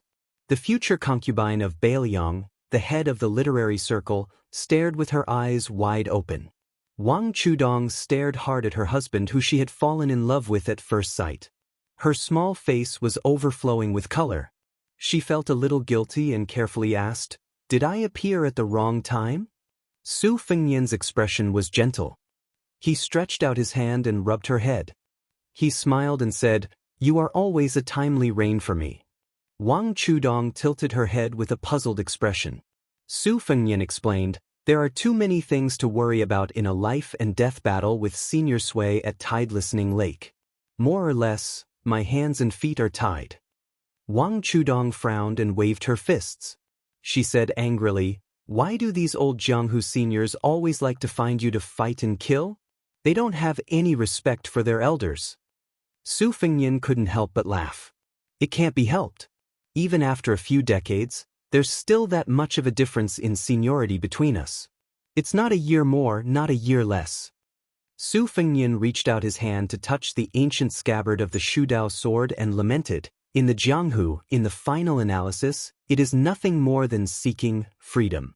In addition to that, there is no second place in martial arts, so it is inevitable that there will be fighting and killing. I am considered to be in a good situation." Wang Xianxia was even more helpless in those 60 years. There was a scholar with the surname Xie in the capital city who wanted to trap him in the Eastern Sea martial emperor city. Wang Xianxia himself did not want to leave and could only wait there to be challenged. In more than 60 years, there were close to 1,400 big and small fights. Wang Chudong hesitated for a moment and finally couldn't help but ask softly, "Why didn't you bring Sister Lu out with you?" Su Fengnian was stunned and speechless. He seemed to have never had this thought. He always felt that she should stay in the courtyard on Mount Qingliang, day after day, year after year, treating her respectfully as a guest. Wang Chudong was simple, but she wasn't stupid. Otherwise, she wouldn't have been able to write The First Snow, which was about love between men and women. It was precisely because of her pure heart that she could point out the heart of others. She lowered her head and said, "Does this count as a crying child getting candy? Sister Lu is more sensible than me, so it's easy for you to forget her. I don't think this is good." Su Fengnian was silent. After Wang Chudong mentioned it, he remembered many trivial things. He seemed to remember that he seemed to have promised to take her around Bailiang. If there was a chance, he would play a few rounds of chess with her. He would take her to the mountain to knock 108 bells. Most of these promises were unintentional at the time. After she married Bailiang, she became famous in Wutangan. She was decisive in dealing with family matters. Su Fengnian unconsciously regarded Lu Qingyan as a woman who could work with him to achieve great things. He had already quietly regarded her as a virtuous wife who would never complain. As for Lu Qingyan, after she died, she was indeed smooth and slick in dealing with people. It was probably just as Wang Chudong said, Lu Qingyan was a woman who didn't cry. Su Fengnian was a bit absent-minded. For some reason, he thought of the first time he met Lu Qingyan at the Spring God Lake. She was very warm, slightly utilitarian and worldly. Perhaps because of this, Su Fengnian didn't care much about her. What he cared about was even less than the cat-holding woman who chose to stay in Shangyin Academy.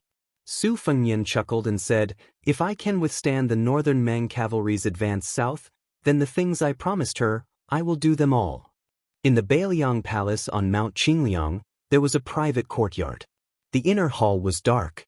A young woman who was prophesied by a fortune-teller before she married Su Fengnian, a match made in heaven, quietly lit a green lamp.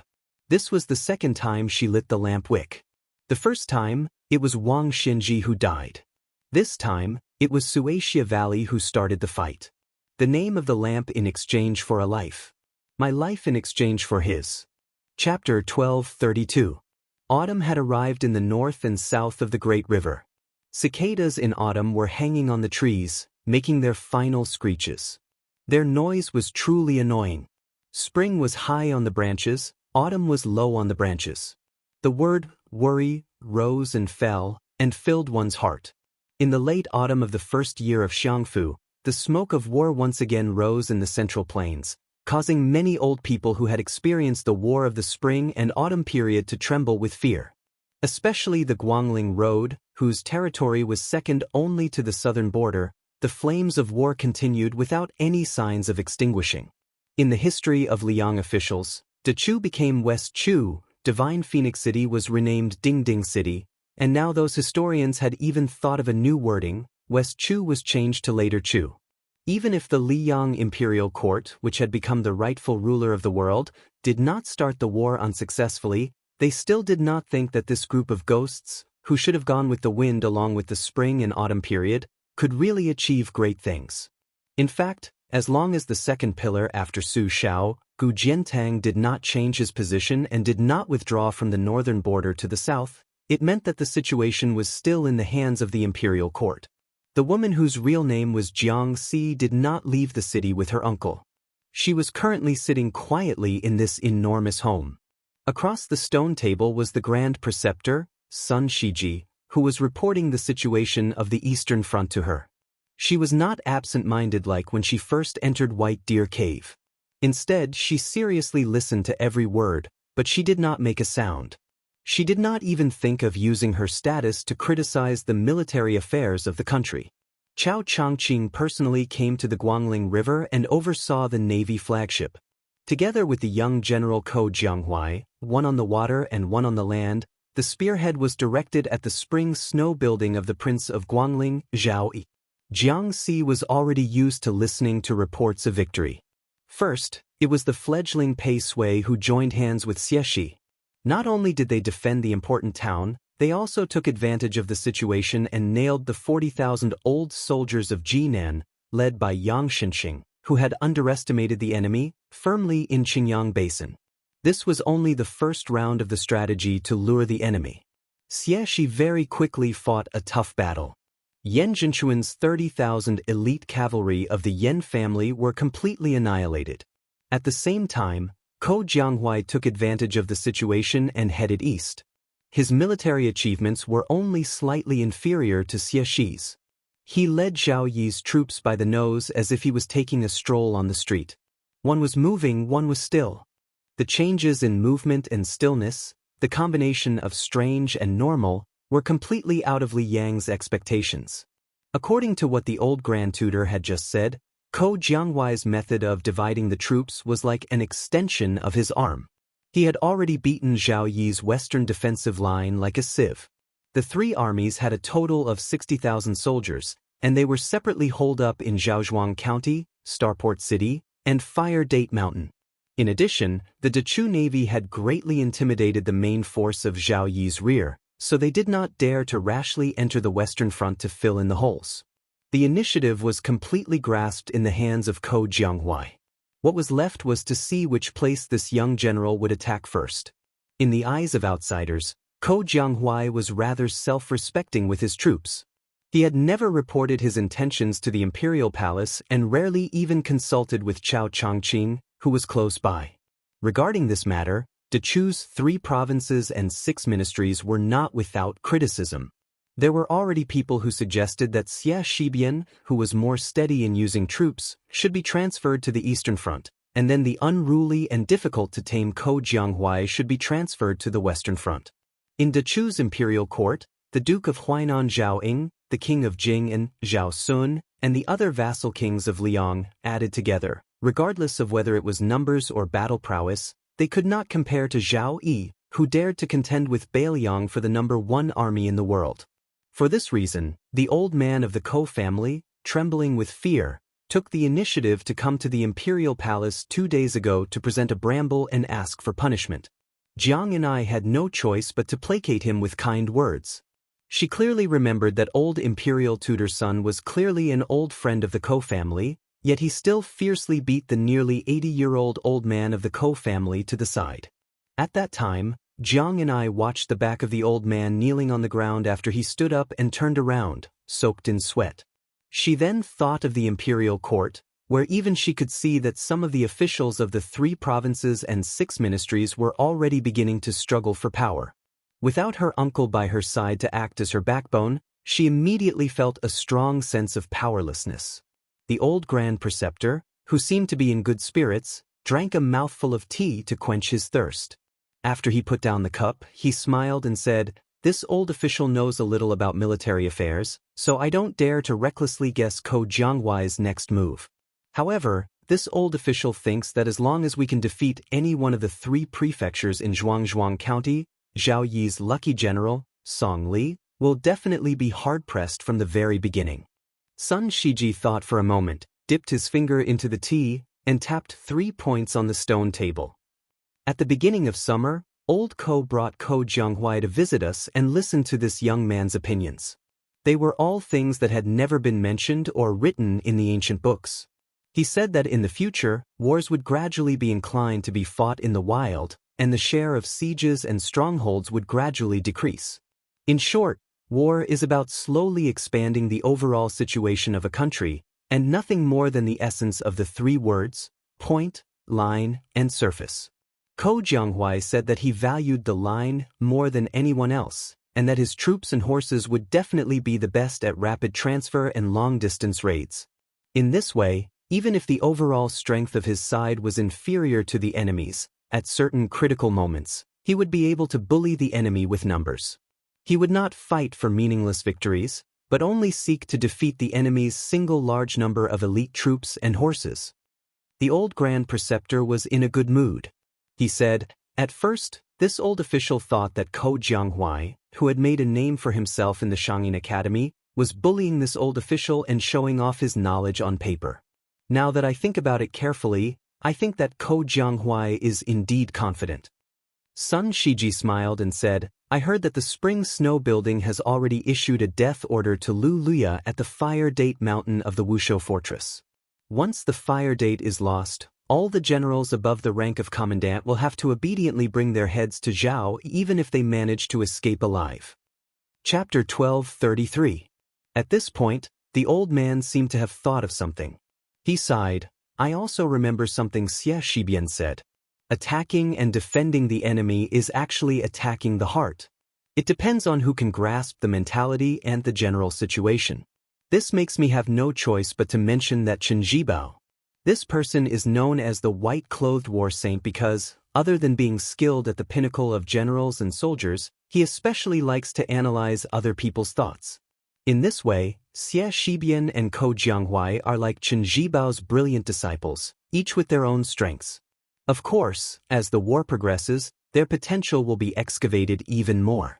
As for how high they can reach, it will largely depend on whether or not the civil officials who participate in the court assembly every day drag them down. A eunuch quickly walked into the courtyard and bent over to hand over a 600-li urgent military intelligence report. Then he bowed and retreated. From beginning to end, he didn't say a word, nor did he show any elaborate etiquette. Sun Shiji, who was used to this, opened the report and saw that it was sent by Chao Changqing. The old man's face was beaming with joy. He looked at the princess and said with a face full of joy, This Ko Jianghuai is determined to show his strength to this old official who has been gossiping. In addition to Changqing's words, I reckon that in the short term, no one will dare to say anything in the court assembly. Your Highness, look, Song Li clearly wants to take a risk and use the red ditch in front of Fire Date Mountain as bait. He wants to catch Ko Jianghuai, this big fish that appears and disappears like a ghost. At the same time, he wants to use his personal army to go around Red Date Mountain. I think this general would never have thought that Ko Jianghuai would take the bait. However, Song Li still didn't have the opportunity to raise his rod. In 3 hours, Ko Jianghuai only used 3 hours to completely wipe out the 4,000 people at Red Ditch. After eating the bait with lightning speed, he quickly retreated 80 li. By the time Song Li, whose marching speed was fast enough, arrived at Red Ditch, it would already be too late. Sun Shiji laughed heartily. It's not that this is a big battle, but it's really satisfying to see Song Li suffer as soon as he takes office. This is no different from adding fuel to the fire for spring snow building. As for Ko Jianghuai, it was killing 3 birds with 1 stone. He suppressed Song Li's arrogance and took down Red Gutter's forces. At the same time, he also made us speechless. It was no wonder that Changqing added a sentence in the spy report. The eastern line belongs to Ko, the northern line belongs to Xie. The two of them can deploy troops and do as they please. Do as you please. Jiang and I asked softly, isn't the commander of the southern expedition, Lu Shengxiang, a famous general from the spring and autumn period?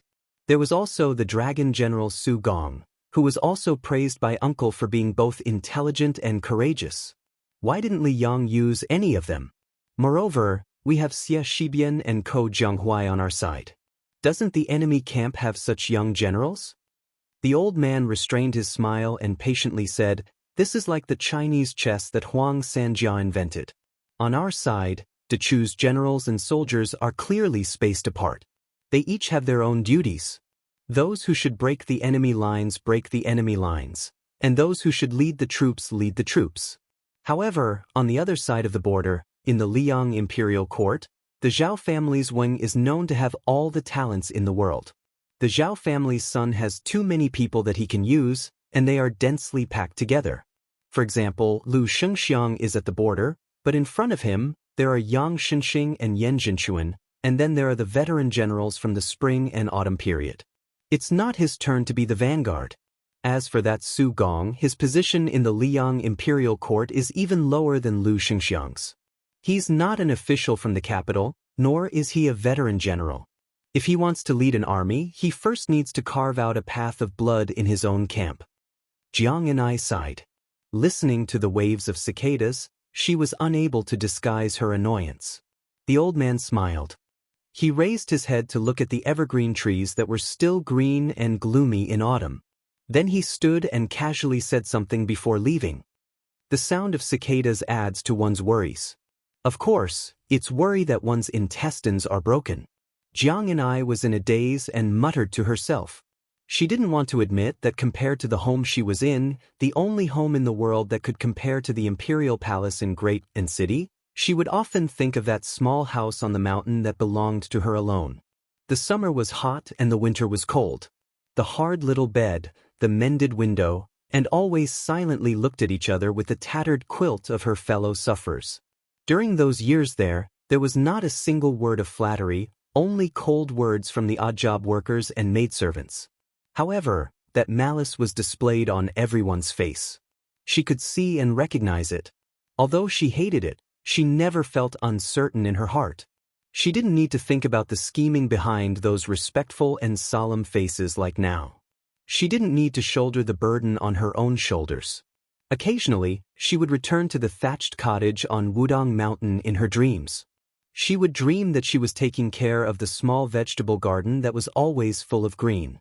She would dream that she was squatting in the vegetable garden and carefully counting the harvest with her fingers.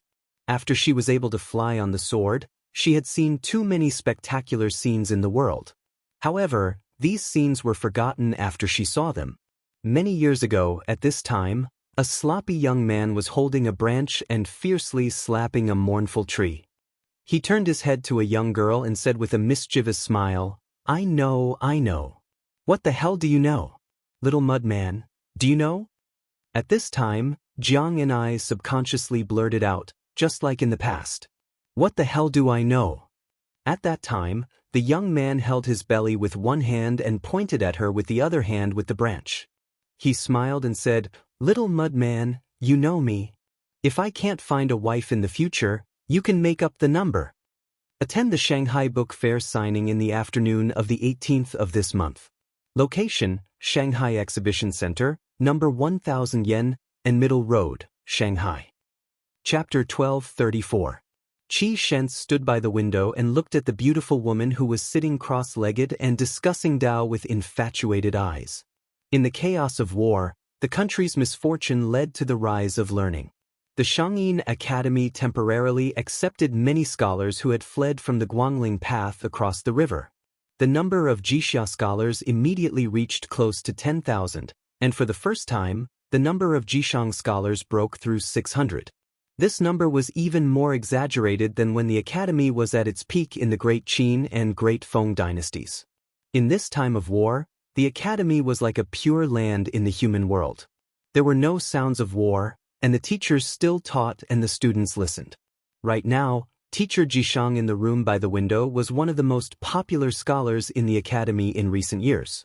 Every time he taught the study of rhythm, rhyme, and rhythm, the room would be packed with people, regardless of whether it was winter or summer.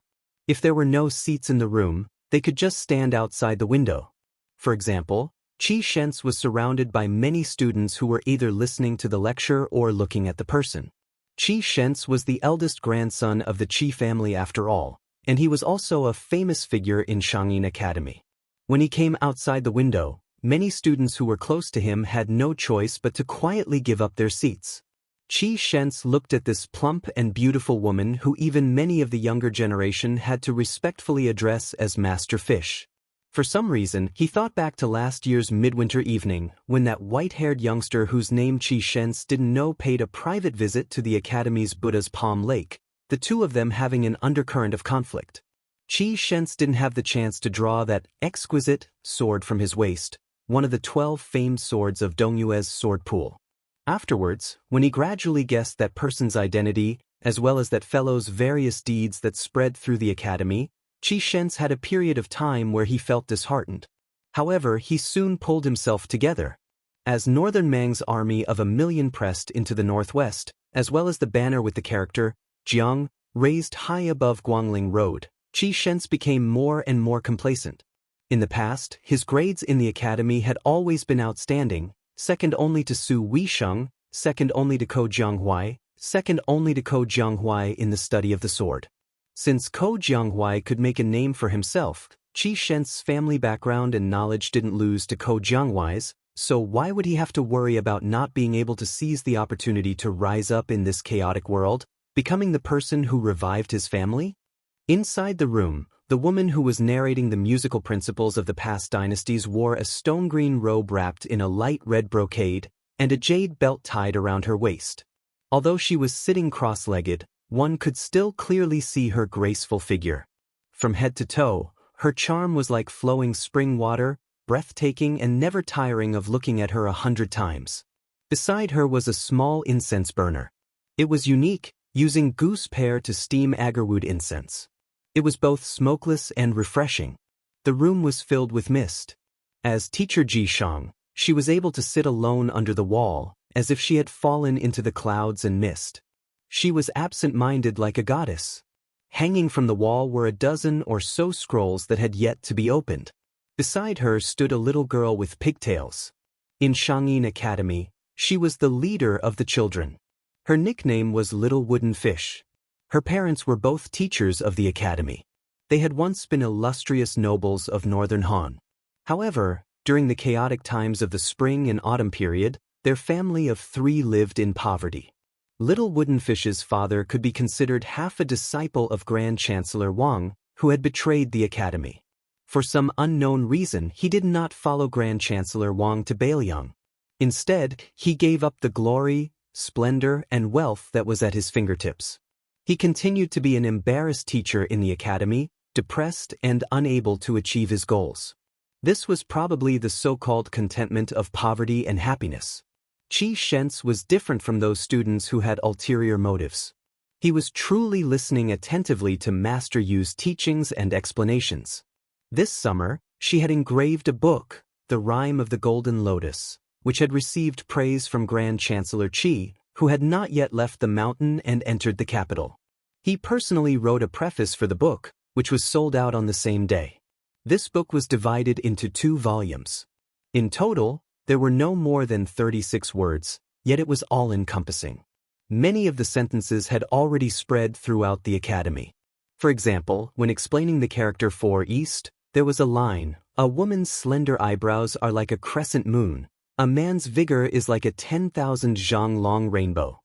When explaining the character 4 Loyalty, there was a line, "Emperor Qin's great military uniform is bestowed with the 3-foot sword of peace." However, what made Qi Shens's grandfather sigh with emotion the most was when explaining the character 4 Jiang, 8,000 mountains against 10,000 rivers, one's homeland against another. Furthermore, Master Yu's original exegesis, primary school, had sorted out the changes in musical temperament since the Sanskrit of the western regions had entered the Central Plains. His grandfather originally had some objections to his grandson, whom he had high hopes for, being unable to let go of a downtrodden woman. Recently, he had loosened up a bit. He still did not agree, but he also did not object. Inside the room, Master Yu was explaining the military war songs of various dynasties and generations. The goat-horned girl was in charge of opening the scrolls. Each scroll had a vigorous or sorrowful lyric written on it. Only 2 armies in the current era had received this honor. One was the Beimang South Courtyard's Dong Army, led by King Dongzhuo. The other was the Bailiang Frontier Army's Bailiang Song.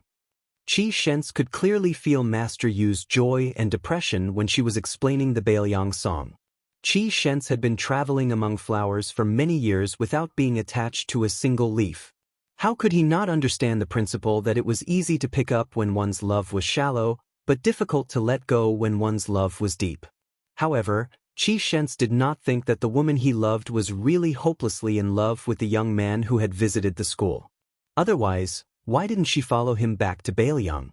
Why did she stay alone in the Xianxia Academy? As the lesson was coming to an end, a fat white cat appeared out of nowhere. It was as popular as its owner in the Xianxia Academy. Although it was charmingly naive, it was actually very cunning. Many of Mr. Jishang's meals were taken away by it. Lu Zhen, who was teaching Wang Ba at the school, had a big white crane. He loved it so much that he even nicknamed it Crane Wife. However, in the past half a year, the white cat had scratched off many feathers. Lu Zhen had cried to Master Yu many times because of this.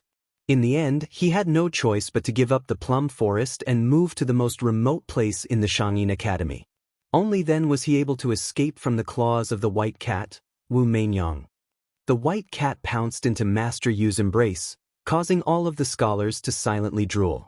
Those who were brave didn't look sideways, their minds swaying, while those who were timid quietly shifted their gazes, afraid that they would blush.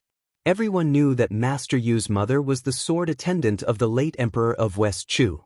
Her sword dance was one of the 4 masters of the Dechu dynasty. It was as famous as Yi Baikui's art of war, Li Qin's chess skills, and Wang Qing's poetry. It was said that Master Yu had inherited her mother's sword dance. Moreover, the scholars were not blind. They all knew that Master Yu was not only knowledgeable, but also that her chest, which she had been deliberately hiding and suppressing, was even more impressive. If they could see her sword dance, it would be worth it even if they lost 10 years of their life. When the lesson ended, whether they were sitting in the room or standing outside the window, the scholars, including Qi Shents, all bowed respectfully. Master Yu bowed her head slightly in return and then had the scholars leave the room first. She put down the white cat, Wu Mainyang, who had been sleeping lazily in her arms, and helped the goat-horned girl put away the scrolls hanging on the wall. At this time, Qi Shents went against the flow and came into the room. He quietly watched her stand on tiptoe to pick up the scrolls. When she stretched her waist and raised her arms, he followed her line of sight. Her waist was extremely slender because of the jade belt, and some parts of her body were extremely full. Qi Shents was very tempted and smiled slightly. Scholars did not like flatness when looking at mountains, and it was even more so when admiring women. She, who had already used her real name, Yuxuanji, did not pay attention to Qi Shents. She lowered her head to look at the little wooden fish who had volunteered to carry the large pile of scrolls. She rubbed the little girl's head and smiled gently. "Can you carry it?" This goat-horned girl, who was more competitive than boys among her peers, nodded vigorously. She glanced out of the corner of her eye at Qi Shents, the first young master of the Qi family, who she had always disliked. She pouted at Sister Yu, then rolled her eyes and ran out of the room. She, who had used the name Yu Yuwei in Bailiang, looked at Qi Shents with an indifferent expression and asked, "What is it?" Qi Shents smiled and said, "Just saying goodbye before leaving." Yu Yuwei made an "oh" sound and did not say anything else. Clearly, she meant that their relationship was normal. If he wanted to leave, she would not ask him to stay or send him off. Qi Shents hesitated and did not have the intention to turn and leave. Instead, he sat behind the short yellow rosewood table that could be seen everywhere in Xianxia Academy, like a student asking for guidance from his teacher. It was undeniable that this future patriarch of the Qi family was romantic and elegant. It was rumored that many attractive female teachers in the academy had fallen in love with him, not to mention those young women who were in the prime of their youth. Every time Qi Shents went out, there would be many women who used their connections to get close to him. Qi Shents sat upright and still. He raised his head to look at Master Yu, who was standing, and asked softly, "Master Yu, do you think I should go find my good friend Ko Jianghuai to ask for wine or go study at the capital Imperial College?"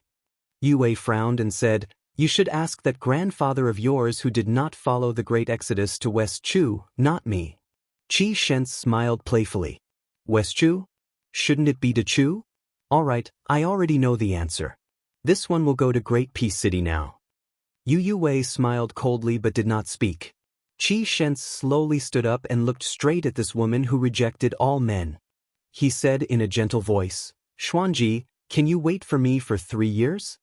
In 3 years I will definitely be famous. Everyone in the court will know of me, Qi Shens, as well as Ko Jianghuai." Yu Wei actually smiled.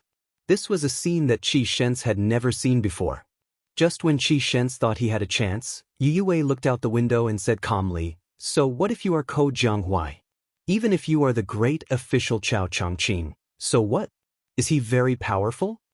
Yu Wei smiled strangely and asked again, "Is he really very powerful? Is he the #1 in the world?" Qi Shens immediately felt a chill run through his body as if he had fallen into an icy cavern. In terms of family background and fame, Qi Shens really could not match up to that person. The hereditary king of Bailiang who had 300,000 cavalry in the world. The person who had reached the top of the martial evaluation and made Li Yang and Beimang bow to him. Chapter 12:35. Qi Shens quickly recovered from his dejection and shook his head. His eyes were resolute as he said, "It's not the same. I will climb up step by step from an ordinary pawn." Yu Wei seemed to have heard the funniest joke in the world. She wanted nothing more than to burst into laughter. She waved her hand and said mockingly, "Don't say any more. I'll laugh myself to death. Qi Shens, I won't hold you back from making contributions on the battlefield." Qi Shens didn't get angry. He asked, "Before I leave, I want to know what's so funny. It's better to enjoy it together than to enjoy it alone." Yu Wei stretched out her hand. It was clear that she wanted him to leave. Qi Shens lived up to his reputation as the Qi family's pillar. He had a decisive personality and didn't make any loathsome one-sided love. He strode out of the room. Yu Wei waited until he was far away before crouching down and picking up Wu Mainyang. She looked at it with a smile in her eyes. Someone once told a joke. He said that the tortoise and the rabbit ran away one after the other. In reality, the rabbit would never be able to catch up to the tortoise in its entire life. He called this a paradox and even used a wine cup and chopsticks to explain it for a long time. However, I still think it's twisted logic and a joke. Wu Mainyang, don't you think so? She pressed her cheek against the white cat's head. Her eyes were sorrowful as she said softly, "Wu Mainyang, is it because no one bullies you that you feel lonely?" Yu Wei slowly closed her eyes. A person lives here, but their heart dies there. Isn't that a paradox? After putting down the painting scroll, the little wooden fish bounced back to the door. When it saw Yu Wei crouching on the ground with a face full of tears, it immediately flew into a rage. It quickly ran over to Yu Wei and crouched down. It said angrily, Big Sister Yu, did that lecher surnamed Qi bully you? I'll kick him to death right now." Yu Wei opened her eyes. She was a bit helpless. She smiled gently and said, "No." The goat horn girl was a bit doubtful. "Really?" Yu Wei nodded. The little girl waved her fist and said, "Sister Yu, didn't you secretly tell me that guy was the master who defeated old Immortal Wang? Humph, last time he said that my fist technique was invincible and my leg technique was unparalleled." Then, the little girl asked timidly, "Sister Yu, why are you crying?" Yu Wei blushed as a child caught her losing her composure. She prevaricated, "It's just a sad scene." Only then did the sheep-horned girl let out a mischievous laugh. "Hey, big sister fish, I'm going to study medicine right now." Yu Wei was confused and asked, "Why?" The little girl chuckled and said, "Okay, I'll help sister you make a medicine for regret." Yu Wei was stunned. When she came back to her senses, she pinched the little wooden fish's rosy cheeks. "When you grow up, you will know that there are some things that you should regret." The little girl made a face and said, "Then I don't want to grow up. If I regret it every day, my heart will ache." Yu Wei smiled and stood up. Holding the big white cat in one hand and the little wooden fish in the other, she walked out of the house. On the way back, they passed by the Buddha's palm lake. The little wooden fish couldn't help but click her tongue. The snowman that the white-haired brother made last time was really, really big. For some reason, the goat-horned girl inadvertently raised her head to look at Big Sister Fish. She lowered her head as if she was looking at her own chest. Then, Her appearance was probably the delicate and alluring that the lectures often talked about. The little girl gasped. She understood.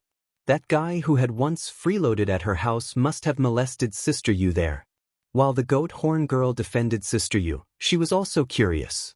It seemed that Sister Yu wasn't angry. Instead, she was happy. She still didn't understand the love and hatred between adults. The little girl, who was the head of the household at a young age, sighed and said to herself, "Sure enough, the name of the medicine for regret is forget each other in Jianghu, and the root of the illness is can't help each other in need." Chapter 12:36. North of Beimang and Orange State, south of Xia State, there was a famous Dunhuang city. The number one devil of Beimang, Luo Yang, used to be the lord of half of the city. With Luo Yang's betrayal of Beimang and the wrath of the empress, Luo Yang killed her way through the encirclement and entered Liang territory. Since then, she had completely disappeared from Beimang. However, this was like adding oil to the fire for Dunhuang City. Especially when the military god, Tuoba, was ordered by Her Majesty to sweep through the rear and eliminate all the unruly grassland forces. Although Helian Weiwu, the head of Xia State, had always turned a blind eye to Dunhuang City and did not have much ill feelings towards it, and Murong Baoding, the head of Orange State, had always been regarded as the backer of Dunhuang City. However, this great turmoil that swept through Beimang's north court still affected Dunhuang City more or less. Many unruly grassland lords were forced to leave their territories to avoid Tuoba, causing them to wreak havoc like a swarm of locusts. Fortunately, the new general, Su Pong, was in charge of the army in Dunhuang City. There were also Yuan Duan, Duanmu Chongyang, and the others who held real power in Dunhuang City. The people in the city felt that as long as Dunhuang City did not raise its flag and rebel, Dunhuang City would not be so weak even if some unruly grassland forces wanted to take over the city. However, what made the people in Dunhuang City feel the most uneasy was the beautiful city lord. After quelling the bloody rebellion in the city, she disappeared. She had disappeared for more than half a year. At that time, not only were the ordinary nobles in the city unable to see her, even the old officials of the Yuan family and the Duanmu family could not see her. It was not until this year's summer that she leisurely returned to Dunhuang City. During this period of time, there was a great deal of discussion. The entire city was filled with rumors and slanders, and all sorts of rumors flew about. Some said that this northern Mang's little empress had been lusted over by Murong Baoding's beauty and had been kidnapped. There were also some that said that she had been summoned into the imperial tent by the empress, and that she had been acknowledged as her niece. In any case, there were all sorts of bizarre rumors. Fortunately, the city lord disappeared for more than half a year and took back power from Su Pong, who had become a general overnight. Inside the giant Immortal palace, there was an inconspicuous Qingfeng courtyard. It was filled with plantains. For some reason, it had always been a forbidden area. What was even stranger was that this place could not be said to be heavily guarded. On the contrary, the Golden Guards of Dunhuang City had never stepped into this place to patrol. It was like a cold palace. At this moment, General Su Pong, who was rumored to be intolerable with the city lord, was sitting on a stone bench in the courtyard. Other than the mistress of Dunhuang sitting opposite him, there was not even a palace maid. Su Pong, or rather, Su Pu, who had held the power of the cavalry together with the king of Beiliang's brother-in-law, Wu Qi, was giving her a detailed report of the latest battle situation on the border of Liangmang. The southern court of Beimang's 3 elite cavalry armies had separately invaded Liangmang and Luzhou. However, the thunder was big but the rain was small. Apart from the cavalry army that invaded Luzhou, the two armies faced each other for a moment and then retreated without a fight. There was no news of the troops and horses that had rushed to Liangmang and Luzhou. No matter how hard the spies in Dunhuang City tried to dig up secret information, they could not obtain the slightest bit of information. It should be known that the number one spy in Dunhuang City had already contacted an important figure in the southern court who was second only to the Imperial Edict of Peace, but he still returned without any results. Su Pu did not believe that this was some bullshit general who did not obey orders. Either this was a last-minute plot by Fatty Dong, or this was an established policy that the Imperial Edict of Peace had long planned. regardless of which it was. Su Pu felt a sense of suffocation as if a storm was coming. If he was a general of the Bailiang frontier army, he could remain calm and collected. However, he was now an outsider, in Dunhuang City in the hinterland of Beimang, who could only watch the fire burning across the river. It was inevitable that his chest would be filled with depression. That woman was not only a first-rate maidservant of Bailiang Palace's Wutangan, but also a loyalist of His Royal Highness. She was also the lord of Dunhuang City and a top assassin in Beimang. When Sweet Potato heard the vanguard cavalry retreat without a fight, he said softly, "Uncle Su, the great general had painstakingly built Liangzhou and Yuzhou for 20 years when he was alive. With the old general Yan Wenwan guarding Yuzhou, Chu Lushan is personally overseeing the northern pass of Liangzhou.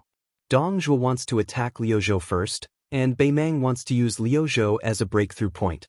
Our Bailiang wants to use Liuzhou as bait. Both sides have their own goals.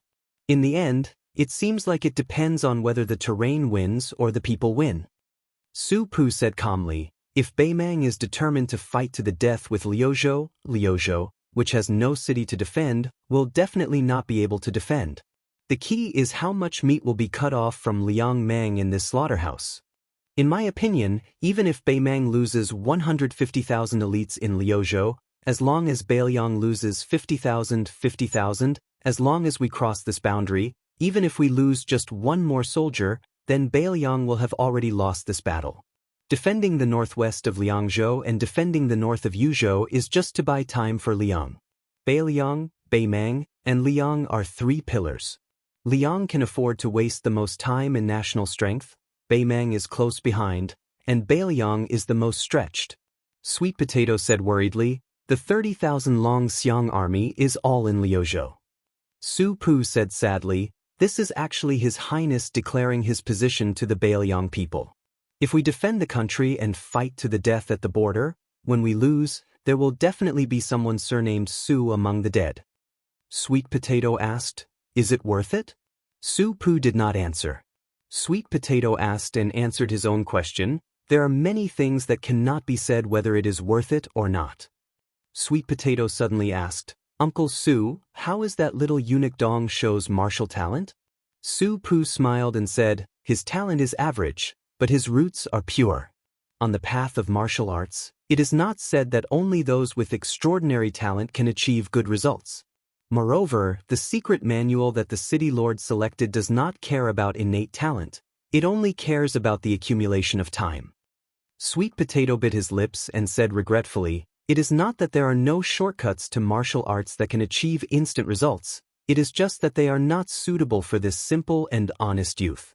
However, I will not be at ease with an intelligent martial arts prodigy." Su Pu nodded and also sighed, "It is difficult to be satisfied with people, and it is difficult to do things as you wish." Sweet Potato looked at the sky. Su Pu gently got up and prepared to leave the courtyard. Sweet Potato smiled and asked, "Uncle Su, I still have a few jars of green ant wine here, why don't you take it back and drink it?" Su Pu looked at the tightly shut door with a gratified expression, then laughed and said, "The knot in my heart has been untied, there is no need to drink." Sweet Potato watched Su Pu leave, then turned and walked into the house. He opened the door and quickly closed it. All the tables and chairs in the house were wrapped in cotton cloth, and there was also an exquisite cradle that seemed to be used for sleeping children. She tiptoed towards the cradle, the smile on her face was warmer than ever. She squatted in front of the cradle and called out softly, "My little Sweet Potato, grow up quickly, then go and give your father a big scare." Chapter 1237. Jianghu is bustling. Mount Hui suddenly sends out hundreds of invitations to the entire Jianghu world, inviting all the heroes in the world to go to the towering moonless tower on the snowy plateau. Almost no one doubts or sneers at this, because the newly emerged Mount Huizi's fist may not be big, but it is definitely hard enough. Legend has it that she was once the guest of the new King Liang, and then they parted ways. She intercepted Wang Xianxia on the Yangtze River, which is an undeniable feat. Her life was hanging by a thread, but it was a blessing in disguise. She is already a real celestial state. God knows if she will become a terrestrial immortal after the closed-door training. There were even busybodies who added fuel to the fire, saying that when Crown Prince Zhao Zhuan was casually touring the south, there was also a secret and wonderful story between him and this purple-robed woman. Mount Hui, which is already full of visitors, is now climbing the mountain. Some experienced Jianghu old foxes start to count which gangs and sects have arrived. For example, the little immortal Wu Shizhen of the Qingyang Palace of Mount Qingqing is staying at the Mount Hui abode. Also, the master of the Quick Snow Mountain Villa, Weiqi Liangfu, brings his beloved daughter Yuqi Nyochuan, who is entering Jianghu for the first time. The leader of the new Dao Zhuangtai in the northern Liaoxi also swaggers up the mountain. Lin Hongyuan, the young palace master of the southern border Dragon Palace, appears as magnificent as before. There is also the new owner of the Spring Invitation Cottage in Shishu, who is also the winner of the Rouge Beauty Award. Thank you. When she appears, she is regarded as a celestial by countless men. However, when they think of her inextricable relationship with the king of Shu, Chen Zhibao, no one dares to make trouble. Mount Longhu has been neighbors with Mount Hui for hundreds of years. The new Taoist master Zhao Ningxin personally comes out of the Taoist master mansion to visit the snowy plateau. Usually, it was as difficult as ascending to the heavens to bump into one of these elusive big shots in Jianghu. Now that they had appeared one after another, it was a feast for the eyes of the onlookers who were not qualified to be honored guests of the moonless brothel. They only felt that the travel expenses they had spent on this trip to Mount Hui were not a problem. In addition to the new top 10 gangs like Mount Longhu, the Spring Invitation Cottage, and the Quick Snow Mountain Villa, there are many old Jianghu sects that can be regarded as leaders in the provinces and counties. There are also the Beggar Sect and Chao Gang, which are rich but like to pretend to be poor. After receiving the hero's invitation, they also send their most important leaders to Mount Hui. They are either leisurely climbing the mountain to enjoy the scenery or are on the way here. There are also a lot of Jianghu individual immortals, who are all proud of receiving a hero's invitation. For example, Fan Qingsong, who is known as the Central Plain Swordsman in Jianghu, is 90 years old and half of his body is in the ground, but he still has to grit his teeth and risk his life to rush to Mount Hui. As for those who had just entered the Jianghu for a few years but had already made a name for themselves, they were even more ambitious and in high spirits. They wore the best clothes, rode the best horses, and carried the best weapons. Those who were handsome were as elegant as a jade tree in the wind. Those who were born inferior in terms of appearance were at least able to attract attention. Compared to those who had been in the Jianghu for a long time, they knew the principle of relying on clothes when going out to meet outsiders. This made some of the older seniors sigh with emotion. They were indeed worthy of being called the younger generation pushing the older generation forward. Even if the older generation did not die, they would be half dead on the beach. Interestingly, there are very few women who have received the hero's invitation this time. Those who have made a name for themselves in Jianghu can be counted with one's fingers. However, even if Mount Hui does not invite them, it does not mean that they are willing to miss this rare Jianghu event. Those who have strong connections will go hand in hand with the big sections. For the time being, those who have not made a name for themselves in front of the sect leaders and sect leaders will not lose face. In any case, they will shout at some of their admirers who are willing to pay for them. Most of these women are not ordinary, either openly or secretly competing with each other for beauty. Unknowingly, they have added countless topics of conversation in Mount Hui. It is one thing to join in the fun and visit Mount Hui to see the immortals, but finding a place to sleep is a real problem. In the surrounding counties, towns and villages, as long as there is a place for people to live, it is crowded.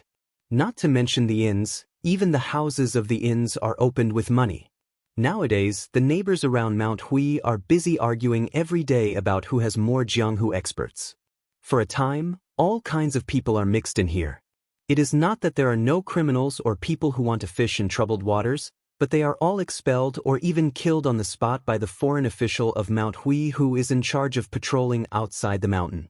During this period, there are a few people who have crossed the river and disregarded the law. In the end, the great foreign official Huang Fangfo personally killed them. After that, from the county magistrate to the prefectural governor, there is no one to collect the corpse. This is the first time that Jianghu has seen the hidden power of Mount Hui. Thousands of people in the martial arts world racked their brains, wanting to reach even higher places in Mount Hui. Even if they were able to show their faces at the sword comprehension stele, it would be a great fortune. Perhaps being in Jianghu was a journey to climb high and look far. Some people stop at the foot of the mountain, some people struggle to reach the waist of the mountain, and then they can only look at the backs of the people. As the lucky people climb higher and higher, there are fewer people at the top. Until they are qualified to be secretly happy, but on the surface, they say that it is lonely at the top. Even though there were still 3 days before the start of the martial arts tournament, there were still plenty of tourists. The paths leading up to the mountain were already packed with people. Those who were impatient had already started cursing, and there were also a lot of children crying among them. At the foot of Mount Hui, many tea houses and wine stalls have been temporarily set up for tourists to rest. Not far away is the ferry port, and no less than 100 ships of various sizes go back and forth between Mount Hui and Mount Longhu. Inside the tea houses and wine stalls, there are many people talking loudly. Among them, there is a well-dressed guest who is commenting on the heroes of the world who have passed away with the river. Every time he calls out a name, he will drink a cup of wine. The people named by this person are Wudong's Wang Zhongluo and Hong Shixiang, the sword maniac Wang Xiaoping who will not back down even if he dies, the cat man Han Xiangxian who is invincible below the land Immortal, the dragon tree monk of the 2 Zen temples, the Dongyue sword Pool Song Yanqing, the black-clothed sick tiger Yang Taisui, the Shishu blacksmith Jian Jiuhuang, the spring invitation cottage Xielingzhen, the pair of grandfather and grandson, Xinyuan Dandan and Xinyuan Jingqing, the pair of Daoist masters from Mount Longhu, of course, the old god of sword Li Chungang, and the most important Wang Xianxia. In the end, Lu Baijie also has a lot of regrets. Sword fairy Tang Shi, who is expected to become the land immortal of sword, had to give away her sword after becoming the Minister of War. At the next table, a young child with delicate features is snuggling in the warm embrace of his graceful mother. His father is full of smiles, drinking slowly. There is an ancient long sword overflowing with sword qi on the table. Judging from his demeanor, he is definitely not a common person of the Jianghu. The child's voice is clear and sweet. He looks at the man who is full of the smell of alcohol and talks about heroes and asked curiously, "May I ask, uncle, after the death of Wang Xianxia in Martial Emperor City, is that king of Bailiang really the most powerful person in the world? My elders said that after he fought with Wang Xianxia, his realm is destined to drop greatly. Now, can he still defeat the Beimang military god Tuoba?" The child's words carry no harm and are not annoying. Chapter 12:38. The man who had just finished a cup of wine wiped his mouth and laughed. Just as he was about to pour more wine to drink, he lifted the jug and found that there was not a single drop left. Just as the man was about to ask the shopkeeper for new wine, the child's father stretched out a finger and gently patted the neck of the unopened wine jug on his table. The wine jug leisurely spun around and landed right in front of the man. This method of delivering wine was not mysterious, but this unknown swordsman's ingenuity lay in his control of strength. After the wine jug touched the table, it was as if it had taken root and did not move at all. This level of proficiency was definitely at the second level of the master realm. The man did not hold back. After nodding his head, he poured himself a bowl of wine and drank it all. He said, "Young hero, I, Wang Bopo, am not someone who speaks without thinking. I will only say what I know. Let's not talk about whether the king of Bailiang's realm fell or rose. I only know that after the battle between him and Wang Xianxia, the current head of the Wu family's sword tomb came out of the mountain and went to the border of Yuzhou with his sword. He used his 14th sword, but he still could not stop the young king of Bailiang. Now, another senior swordsman who has never appeared in Jianghu has gone to Liangzhou. I guess there will be another great battle." The child waved his hand. "I am not a young hero, at least not now. My father said that I must wait until I am 20 years old before I can roam Jianghu alone. My mother has given me more than 10 famous nicknames. Unfortunately, they are like the money I get every year. I can only save them. Sai, why is it so hard to grow up?" All the men and women in the tavern burst into laughter. They were amused by the child's naivety. The woman knocked on her son's head. The swordsman's eyes were gentle and filled with love and pride. This was the feeling that every father would have when looking at their child. The child continued, I really admire the king of Baoyang. One day I will become his disciple and learn from him. The man couldn't help but tease, then you'll have to see if that old man will accept you as his disciple. The child was stunned for a moment. He patted his chest and said, Dad said that I have extraordinary talent. I'm a martial arts prodigy that's hard to come by in 100 years. Even if I was born 60 years earlier, I could still spar with Daoist Master Qi of Mount Longhu next door. If the king of Baoyang doesn't accept me as his disciple, then it's really. Mother, what's that phrase again? The woman said softly, casting pearls before swine. The hall was filled with laughter again. The child's father had a helpless look on his face. Inside the tavern, the man and the child were fighting and fooling around. It was a happy and harmonious atmosphere. Suddenly, there was a commotion outside the tavern. Soon, someone ran in and shouted, Little ancestor Qi Xianxia, who left the Taoist master's residence to travel Jianghu for many years, also got off the ferry and climbed up the mountain. Not only this tavern, but most of the people from the nearby tea stalls also ran out. When the child heard the name Qi Xianxia, he just curled his lips. He probably didn't want to move because he didn't think highly of him. He lay on the table and watched his father drink. When there was no one else in the tavern, he whispered in a tone that people from the Central Plains couldn't understand, Dad, does the king of Baoyang disdain to participate in this kind of martial arts competition? If Su Fengnian, who had gone through Beimeng, was here, he would definitely be able to tell that this was an authentic Norland dialect. The middle-aged swordsman smiled and said, He's busy dealing with our million-strong army and has no time to pay attention to this. Otherwise, I think he would come. That person, I think he's looking forward to Jianghu. The child stretched out a hand and sighed. So many top masters have left Liang, but we're much luckier. Among the 5 major sects, only the 5th raccoon of Bubang Mountain died. The big and small thoughts of Princess Tomb are still there. The chess and sword music school, Hong Jingyan, sword Qi Jin, and the bronze men are all still there. None of them died. Speaking of this, the child smiled and said, Dad, you're different from them.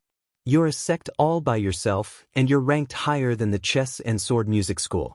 If Mom wasn't from Liang, you could challenge the king of Baoyang and lose to him. As for me, I can take this opportunity to get to know him. The man looked at his wife and said in a pure Liaodong dialect, My dear wife, look at this. Our daughter hasn't grown up yet, but she's already helping an outsider. What will happen in the future? The man's originally warm smile suddenly bloomed with a monstrous aura. The ancient sword that was originally full of sword qi suddenly restrained its sharpness. The woman laughed softly and asked, Who's here? Who's worthy of your treatment? It can't be your archenemy Tuoba or that new white-clothed devil, right? The man looked at her and his majestic aura slowly relaxed. He said with a bit of bitterness, Unfortunately, they're all here. The woman said lightly, You've said long ago that you're leaving Beimeng. We can't just tie you up and bring you back, can we? The man with an inconspicuous appearance pinched his chin and said, Back then, Her Majesty was... The woman glared and pinched him. What do you mean back then? Didn't she just want to acknowledge you as her son-in-law? What, are you regretting marrying an old hag like me who'll drag you down? Then you should go back. The man smiled but didn't say anything. At this time, anything he said would be wrong. The more he said, the more mistakes he would make. It was better to keep silent and meditate. The infatuated men in the world, regardless of their status, mostly believed that liking a woman was wrong and hoped that they would never change their mistakes. The child asked, Dad, you're not a swordsman. Why do you always like to carry a sword? You always didn't tell me the reason before. Can you tell me? If Mom blames you, I'll teach her a lesson for you. In any case, you're the 3rd son and I'm the eldest.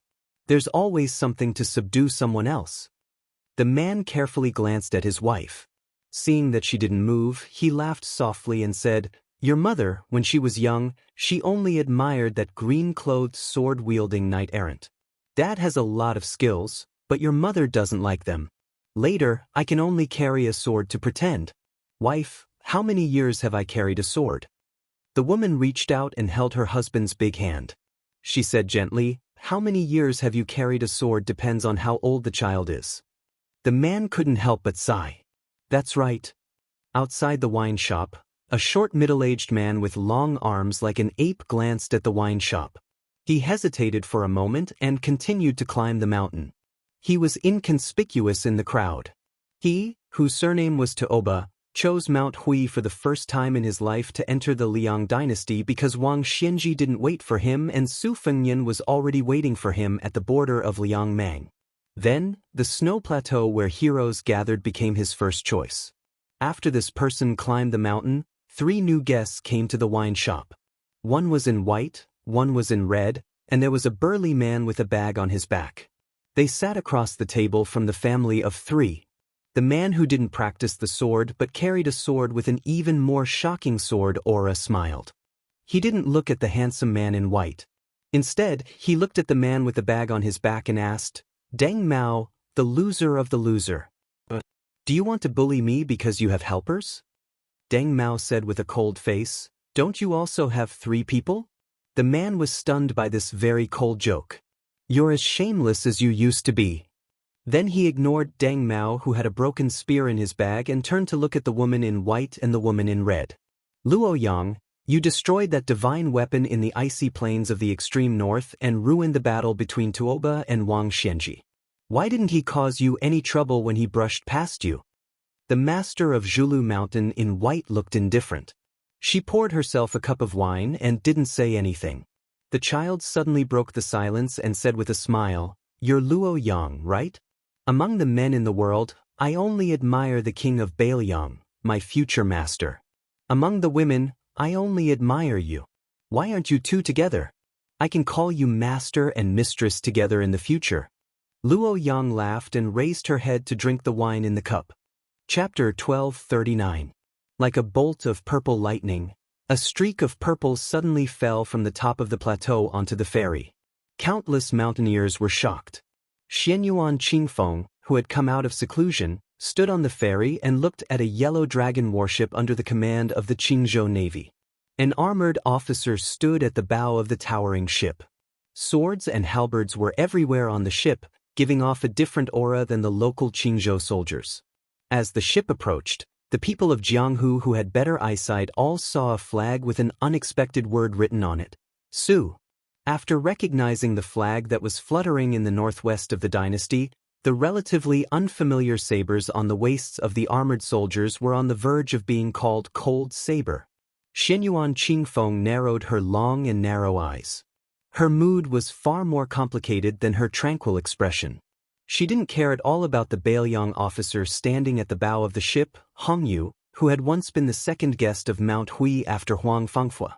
Although he was a martial artist of Jianghu, he was proficient in the art of war, especially cavalry warfare. Later on, he followed that person to Bailiang and didn't hesitate to bear the infamy of being a slave of 2 surnames, hoping to make a name for himself on the battlefield. However, after joining the Bailiang army, he never made a name for himself. Xianyuan Qingfeng originally thought that Hongyu would be depressed, but unexpectedly, a secret letter arrived on the plateau.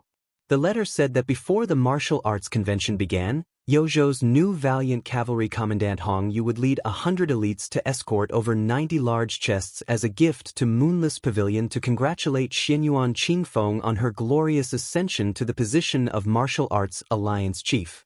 The letter even used the teasing words, "unifying Jianghu." Xianyuan Qingfeng sneered and muttered to herself, "You're clearly about to die, but I don't see you speaking so nicely." Inside the large chests on the ship were the treasured secret manuals of Mount Qingliang's tide-listening pavilion's armory. Moreover, they were all first-rate rare books. Xianyuan Qingfeng looked at the rolling river before her. The great river flows east and never returns. Do you want to scatter your wealth and never return? Back then, when I was facing a great calamity, I had to leave you for the sake of Mount Hui's business and my father's dying wish. At that time, you were just an ant in the eyes of the top 10 on the martial arts ranking, but you still didn't hide or retreat. Now that you've become the world's #1 and have 300,000 cavalrymen under Bailiang, you're just facing a Bei Mang, and you're starting to make arrangements for your death? Xianyuan Qingfeng, who was in seclusion cultivating the heavenly Tao, suddenly felt a wave of anger. Deep down, she had actually always regarded him as her goal. The two of them were different from almost all the other martial arts experts in Mount Liyang and Beimeng. They hadn't been practicing martial arts for long, and their talents couldn't be said to be rare. They had only managed to reach the peak of Jianghu step by relying on opportunities earned by risking their lives over and over again. Xianyuan Qingfeng, after almost all the experts on the snow plateau died, in order to turn the tide, she abandoned herself and fell into the demonic path, almost destroying her own life. Then, she made a deal with him in Bailiang and absorbed the fate of the Imperial Jade Seal to stabilize her realm. After the battle with Wang Xinji, she used Wang Xinji's God-connecting power to sever her emotions and all the karma of the mortal world. She narrowly passed the personal barrier and returned to her original state, a level higher than that of the Daoist embryo and sword embryo of the Buddha. In the end, because of her out-of-body state, Zhao Huangqiao, who had a great connection with the Zhao clan of Liyang, escaped from an incomplete black rainbow and fled to the snow plateau before his death. He instilled all the knowledge he had learned in his life into her, allowing her to reach a higher level. She was confident that she could fight Tuoba and Dong Tai with all her strength, although her odds of winning were slightly lower. However, she wasn't even 30 years old yet, and her realm was advancing at a tremendous pace. What martial god of Beimeng? What peach blossom sword god? Sooner or later, she would trample them under her feet and turn them into stepping stones for the terrestrial deva, Xianyuan Qingfeng. She firmly believed that the new century of Jianghu was nothing more than a matter between her and him. In the end, he emptied his arsenal in one fell swoop and left her with only his back facing the north. I blocked the river because I wanted to be even with you. You gave me the book because you wanted to be even with me? For some reason, only on this side of Mount Hui, the heavy rain suddenly fell and the mountain was covered in mud. For some reason, Xianyuan Qingfeng didn't reveal any of her qi to resist the sudden rainstorm. However, the moment the raindrops touched her body, her figure flashed and disappeared. In the next moment, she was already walking on a mountain path, allowing the rain to splash on her body. Her purple robe was soaked and wet. The yellow dragon ship was about to dock. Hong Yu raised his head and looked at the huge rock on Bull Hill. The corners of his mouth curled up. Did this count as him returning home in glory? In the Liang dynasty, there were many surplus generals and commandants, not to mention military commandants. However, who would dare to look down on a military commandant of Bailiang, one of the 16 veteran commandants, the valiant cavalry commandant? This title had been held by the senior cavalry general Su Pu, the current cavalry commander Yuan Zhuozong, and even the king of Shu, Chen Jibao, for a period of time. Hong Yu was an honest and strong man. Just by looking at his appearance, he looked like a middle-aged villager who spent most of his time in the yellow earth and back facing the sky. In Mount Huishan, it was as if he had always been a head above Hong Yu. Moreover, he himself had never treated the Great Snow Plateau as a place to retire. Hong Yu had his eyes on one person in northern Liang, the Yuzhou general Huang Fucheng. This person came from Jianghu and relied on selling to gain his position as a border official. He had practically paved a broad path for Hong Yu to follow. In Mount Hui, other than Xianyuan Qingfeng, he did not dare to look down on Mount Hui. Huang Fengfua, a guard dog, was no longer in his eyes. It was hard for Hong Yu not to feel happy. However, even so, Hong Yu still had to carefully observe the expression of a young woman beside him. The leader of the Fish Dragon gang, Lu Nerong, was not worth mentioning in terms of martial arts or family background. However, Hong Yu had heard that she was inextricably linked to the king of Bailiang. To be honest, along the way, Hong Yu could not understand why the picky Su Fengnian would choose such an ordinary-looking Jianghu woman. After Chen Jibao entered Shu, he had at least supported a beauty named Xie.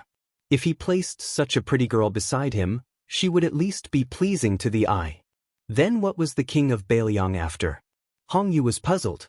Could it be that the Jianghu people in Bailiang were just teasing Jianghu people?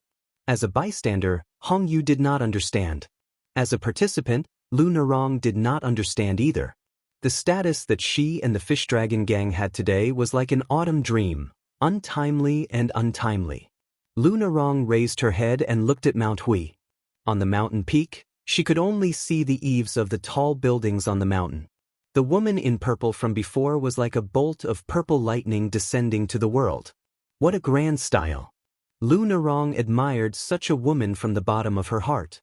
She felt that if Xianyuan Qingfeng, who had relied on himself to ascend the throne of the Wulin alliance, could travel Jianghu with that person, it would be a good match. For no reason, Lu Narong thought of the trip out of the fortress. She did not know why, but she had forgotten the ups and downs of the battles all these years. However, she clearly remembered the well water in the small fortress and the comical scene of that person squatting at the mouth of the well and haggling with the water peddler. Lu Narong withdrew her gaze and looked at the turbid river flowing east. Occasionally, a few fish would jump out of the river and fall back into the river. She did not know whether they were returning home or leaving. When the junk ship reached the shore, the ship slowly bumped into the dock. Lu Narong, who was slightly swaying, muttered to herself, "If you left the court and did not become the king of Bailiang, how comfortable would it be to be just a Jianghu person?" Chapter 1240. That year, the smoke of war was everywhere, but it did not burn such an inconspicuous town. It was not a place that the military would fight for. Although it was Jiangnan, there was not much fertile land. According to a few businessmen who had traveled extensively, there was a disaster north of the Guangling River. But to the people of the small town who lived in a corner, it was good to be a frog at the bottom of the well.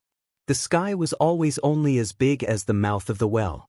Peace was a blessing, and contentment was happiness. Today, the small town was in a continuous autumn rain. Looking from the entrance of a restaurant, there were pedestrians with hurried footsteps holding umbrellas as they walked across the bluestone bridge. Business was slow, and there was no need to serve customers.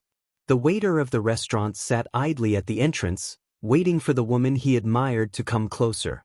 She said that she would follow her friend to the rouge shop next to the restaurant to choose because her friend was about to get married. She was going to marry into a good family, and was a scholar with scholarly honors. The waiter sighed, feeling a little bitter in his heart. The speaker did not mean it, but the listener meant it. She did not care about glory and wealth, or else she would not have taken a fancy to a cripple like him. But for better or for worse, he was a man who still had some sense of responsibility. He always wanted to let the woman he liked live a good life. Although she was not from a noble family in town, she was a well-known good person. Her family was well off, and she did not have to worry about food and clothing. She had a good temperament, and her needlework was 1 in 100.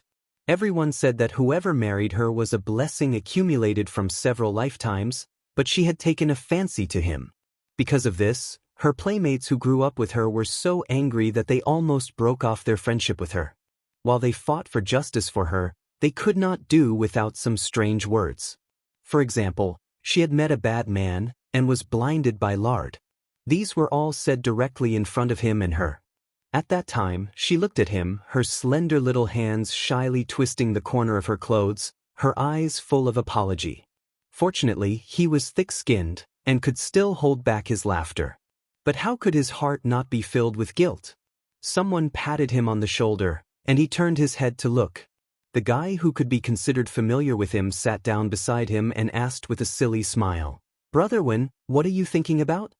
He could be considered to be in the same boat as this kid, but this kid's situation was even worse.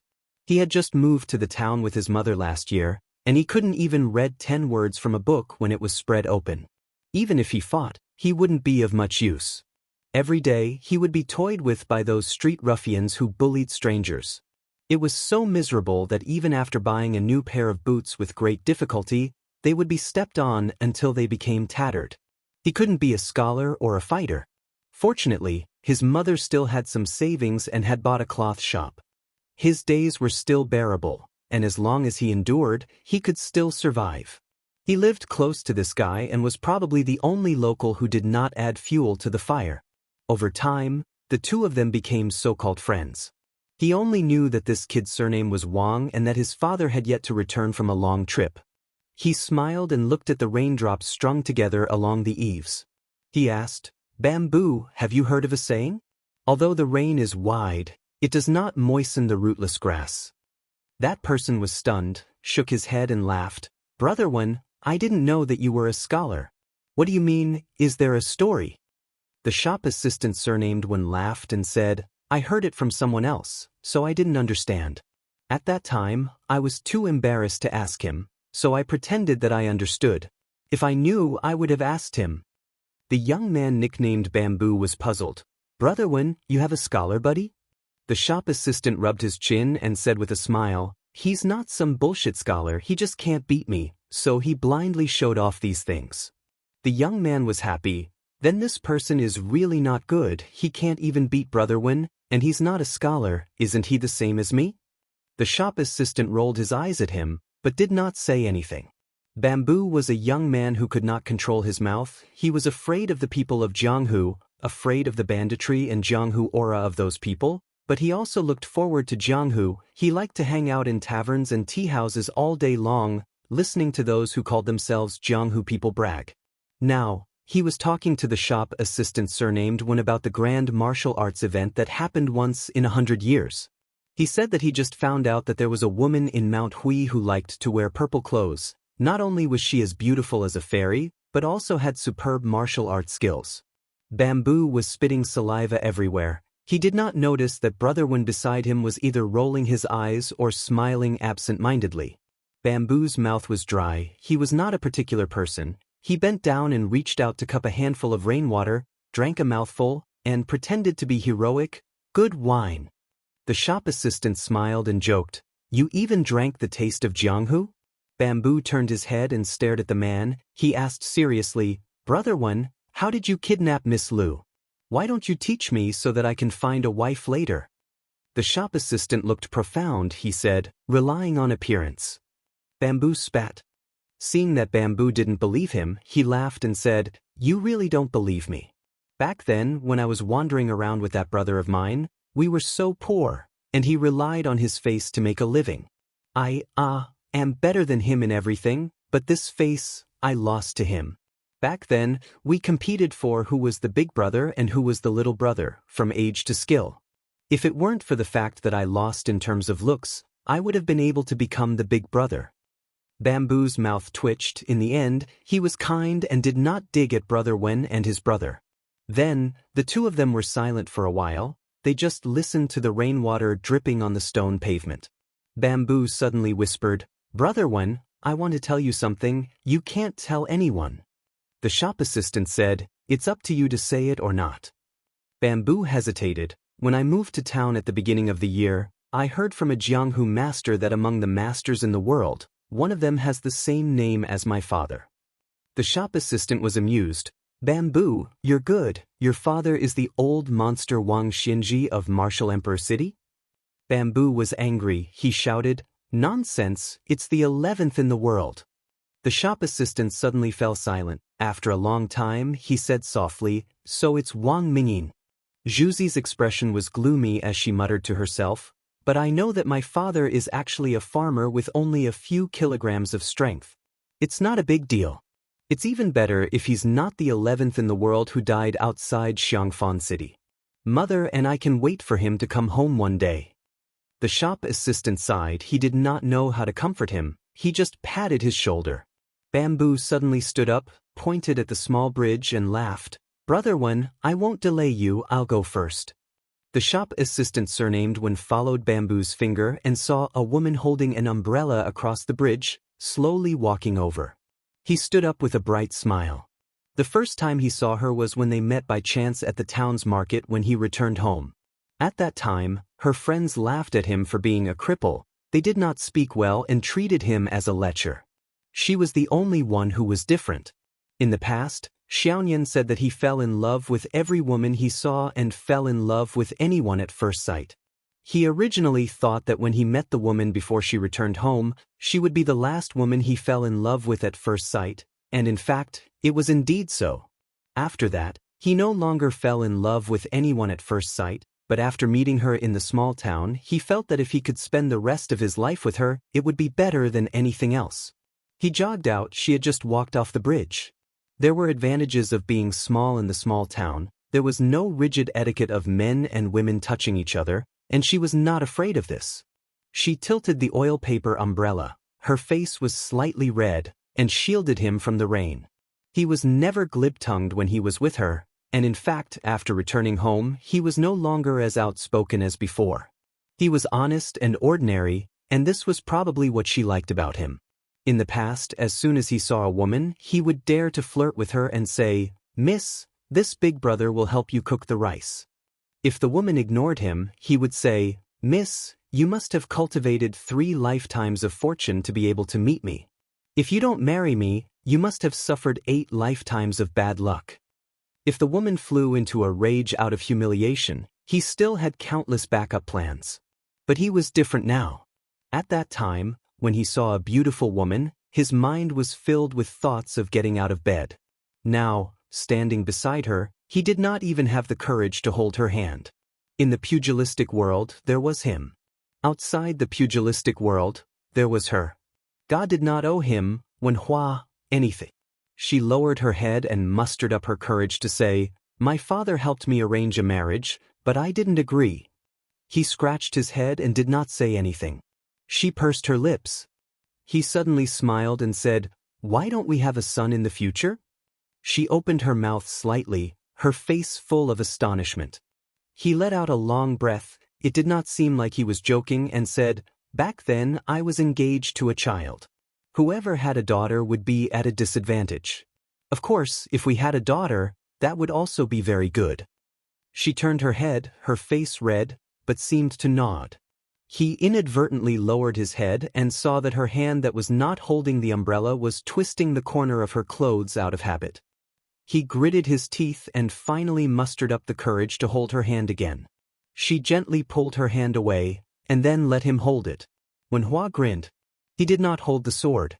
Holding her hand, this kind of pugilistic world was better than anything. Chapter 1241. Outside the elixir garden, a carriage arrived late and slowly parted the crowd. Then the audience saw a slender figure lift the curtain and get off the carriage. He walked up the steps and onto the elixir garden. In his hand was an ancient sword with a simple scabbard. In the past 100 years, the way of the sword had never been popular. There had never been a young swordsman who could learn invincible swordsmanship just by finding a secret manual. This was all thanks to Li Chuangong's sword style. Dong Tai's swordsmanship was beyond that of the ancients. Of course, there was also the Dongyue sword pool's swordsmanship. Every new sword produced by the sword pool was a treasure that all Jianghu swordsmen dreamed of. However, in the field of swordsmanship, Western Shu had always been an anomaly. There was a saying that the older the sword, the more precious it is. Among the top 3 swords of Shu, except for the Earth Skin Z, that had accompanied the Sword Emperor of Western Shu out of Jianghu, the Way of Shu, and the Thunderbox, had never fallen out of the top 10 swords in the world. No one knew who was the first to recognize the name of the ancient sword. For a while, everyone was talking about the Way of Shu. Everyone knew that after the fall of Western Shu, the sword had been sealed in the Tide Listening Pavilion for many years. Finally, it had seen the light of day again. There were also some tactful spectators who were about to kneel down and kowtow to the young man when they saw him. However, when they were halfway through their words, they realized that everyone around them was rolling their eyes at them. They could only give up and swallow their flattery. Northern Liang had the blood of martial arts flowing in their veins. In the eyes of most of the common people and Jianghu people, since this new Prince Liang had come with a light carriage, he didn't want to put on airs of killing the eldest son. Instead, he wanted to have a fair competition of martial arts. This was not the Central Plains, where the fist was the only thing that mattered here. Otherwise, why would it be said that the civil officials of Beiliang could defeat the generals of Liang imperial court with one hand? The reason why the Beiliang people were able to tolerate the numerous general class families and the 20 years of oppression was also because of their natural disposition. It was true that those general class children had committed crimes, but who asked their fathers to be generals who had rolled out from a pile of corpses? It was also a skill for others to be reincarnated into a good family. If they were not reincarnated into a good family, there was nothing to complain about. The most important thing was to let their children be reincarnated into a good family in the future. Probably because he had waited for too long, Sui Xiegu yawned and his snow-white eyebrows fluttered in the wind. Apparently, Su Fengnian wanted the Ancestor Eater's sword to wait a little longer.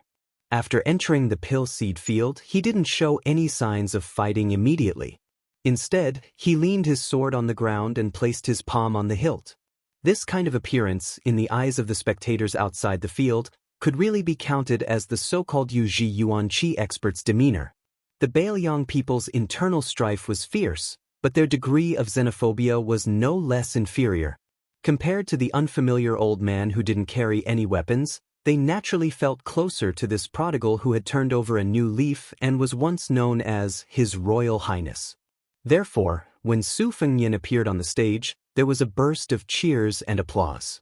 Sui Xiegu, whose qi flowed like a magnificent waterfall, looked around and finally stared at Su Fengnian. A battle between experts was a battle of strength, battle of qi, battle of wits, and battle of courage. Ultimately, it was still a battle of the heart. Sui Xiegu wanted to ask this young number one person in the world who was the strongest.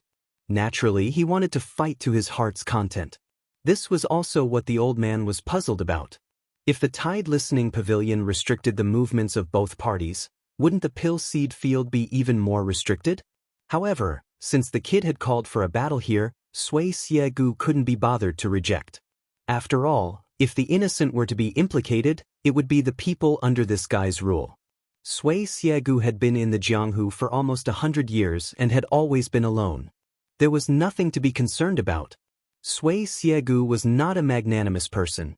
If he made it clear that Su Fengnian didn't know the severity of the situation and insisted on putting on a show, Sui Xiegu would definitely kill him. As for whether the enigmatic Su Yanbing would chase after him for thousands of miles, or whether the Bailiang's 300,000-strong cavalry would chase after him, why would Sui Xiegu care? If he really wanted to argue, the sword-eating elder was more worried that the old lady from the Guanyin sect would hold a grudge against him. However, that was all. Su Fengnian looked at Sui Xiegu in a daze. Thinking back to the time when he was following the old man in the sheepskin fur coat, when he first heard that an expert could travel hundreds of miles in an instant, it was like hearing a heavenly book. When he reached the top step by step, especially when he was a celestial being, he was able to look down on the mysterious celestial phenomenon of the first grade level 4. He also had a unique understanding of the mysteries of martial arts. The sword-eating elder in front of him was not the same as the average martial artist. He was a little similar to the young martial granduncle who rode the bull.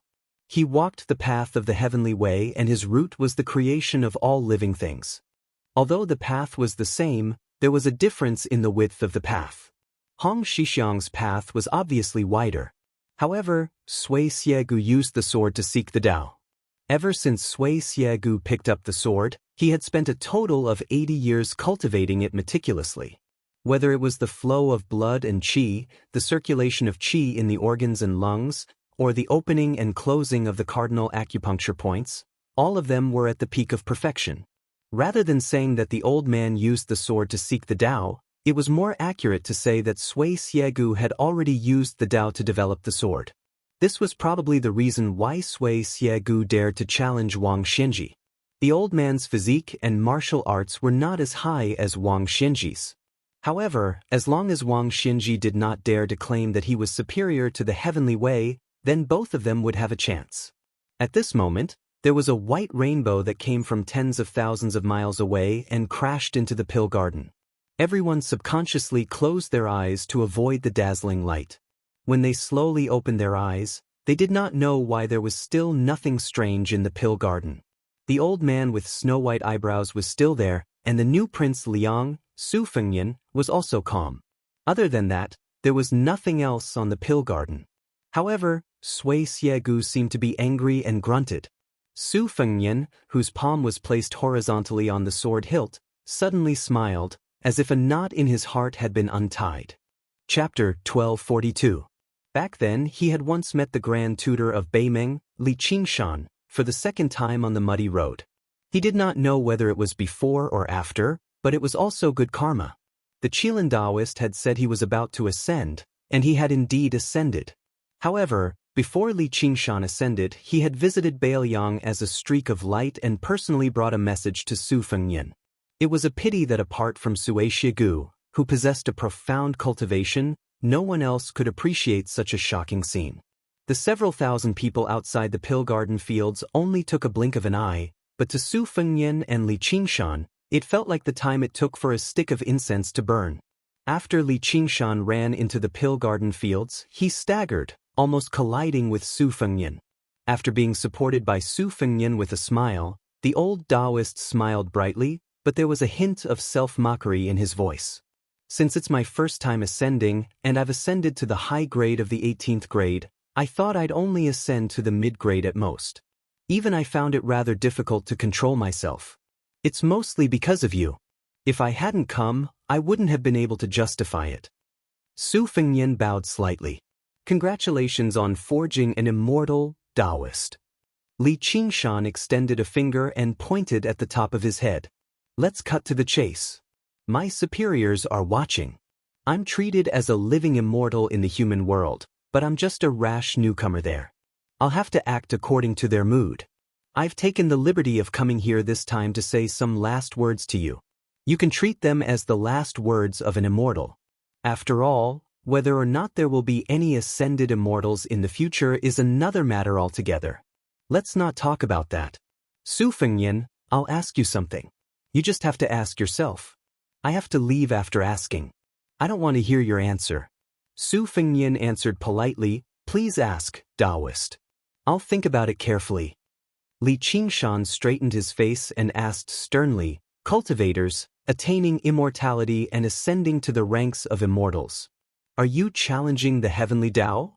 Practitioners of martial arts cultivate their bodies and maintain their health, prolonging their lives.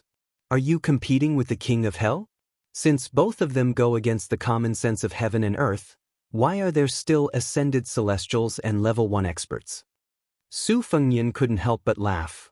Are you here as a lobbyist for this world? Li Qingshan shook his head. Think about it again.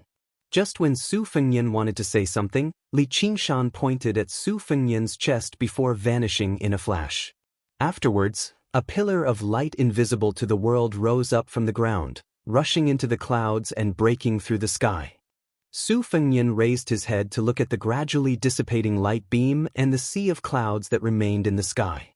He suddenly remembered a kind of cultivation method on Mount Wudong that had been passed down for thousands of years and had been made public to the public. After ascending the mountain to cultivate, one would ask the heaven and earth. When one descended the mountain to cultivate, one would ask others.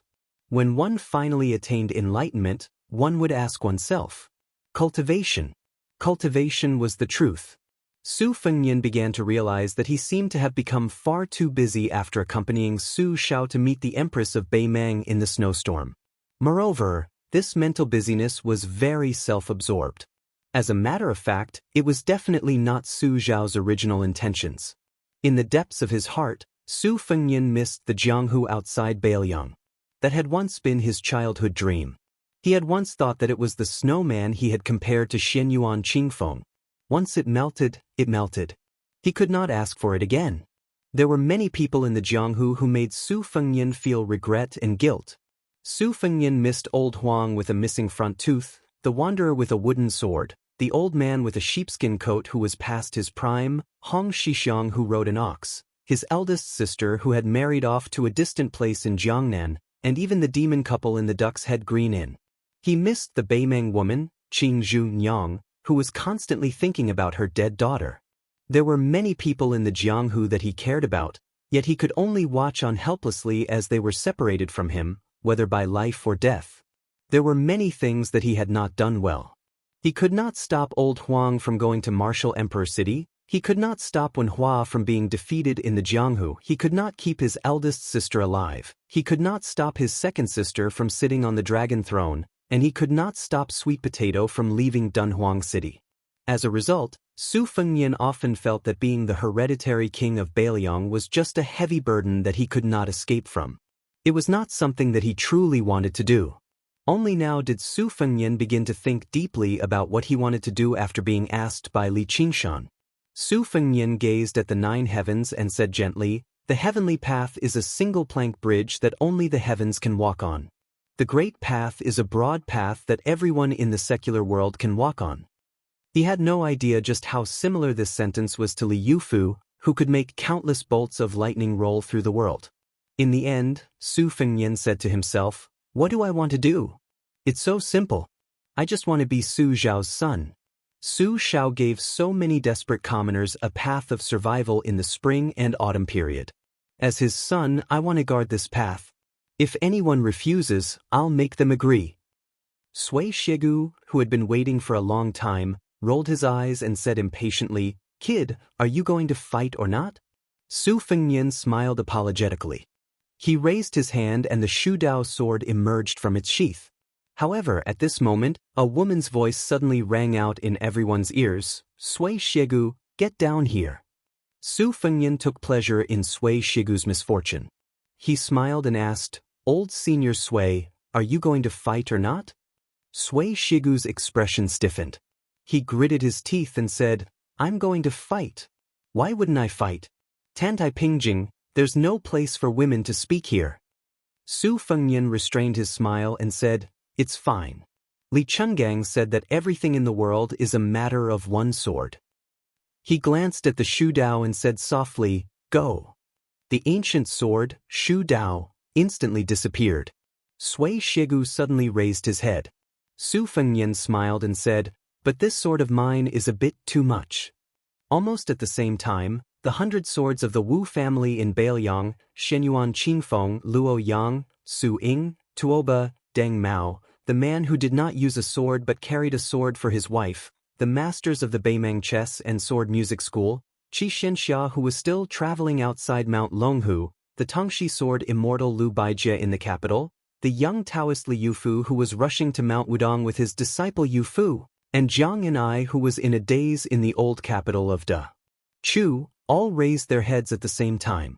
Especially Jiang and I, who hesitated and muttered to himself, "Borrow." The Wu family's sword tomb, Dongyue's sword pool, and the chess and sword music school were widely recognized as the places with the most swords in Jianghu. All the famous swords in the world flew into the sky to Beiliang. Chapter 1243. This was undoubtedly a marvelous scene. This was a scene that was destined to be passed down in Jianghu for a long time. The Suaxia Valley was almost instantly suppressed by tens of thousands of flying swords. Just a moment ago, the spectators outside the pill seed field only felt that there were black clouds covering the sky and the sun. The next moment, those black clouds fell on the human world and filled the entire pill seed field. The number of flying swords that broke through the air was so large that they were tightly packed together. Soon, the Suaxia Valley disappeared from everyone's sight. Other than swords, there were more swords. The young king of Beiliang seemed to have used a supernatural power that could move mountains and seas, creating a majestic and magnificent sword mountain out of thin air. At first, the sword mountain was still shaking visibly with the naked eye, but the shaking gradually decreased.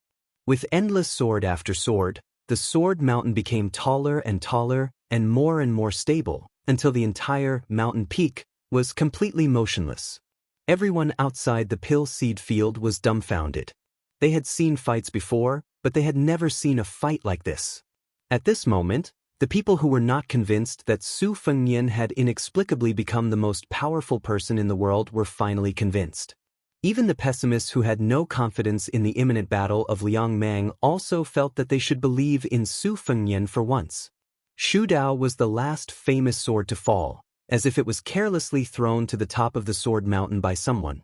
The sword mountain that was showing signs of loosening had completely lost its vitality.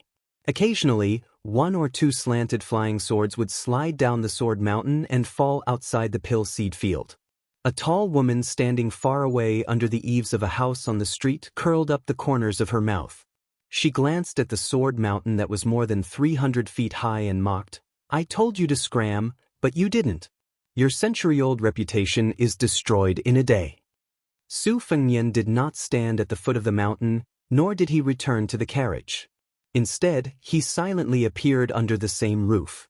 The woman who was taller than him looked at him and saw that Su Fengnian's face was pale but radiant. It seemed contradictory, but in fact, it was not.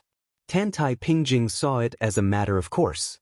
Back then, her master was the same. His body was not strong, more like a weak scholar. However, her master's eyes were always as clean as the eyes of the young man in front of her. It was so clean that when her master pointed at the river python for her for the first time, she forgot to admire the white python that was about to transform. She only had eyes for her thin master. Even after decades, his master's catchphrase seemed to still ring in his ears. Big fool. Staring at Su Fengnian, Tan Tai Ping smiled calmly, like a little girl who had gone through untold hardships to find her favorite object. Su Fengnian did not know the inside story. Instead, he felt a little creeped out. She was old, let alone a woman who was 100 years old. She suddenly showed such childish behavior. Even with Su Fengnian's thick skin and wisdom, he could not bear it. Su Fengnian, who wanted to chat, quickly swallowed back the words that were at the tip of his tongue. Tan Tai Pingjing's loss of composure quickly disappeared. She recovered the indifferent expression of the chief great-grandmaster of the Qi cultivators in the south. She shifted her gaze and said calmly, "What is the name of this sword move? Does it have a name?" Su Fengnian smiled and said, "Isn't giving a famous name to a move something that only the common people would do? Senior Tantai, do you also have such a tacky habit?" She said, "I also need to eat, drink, defecate, and sleep. I also know how to burp and fart. Why is it not tacky?"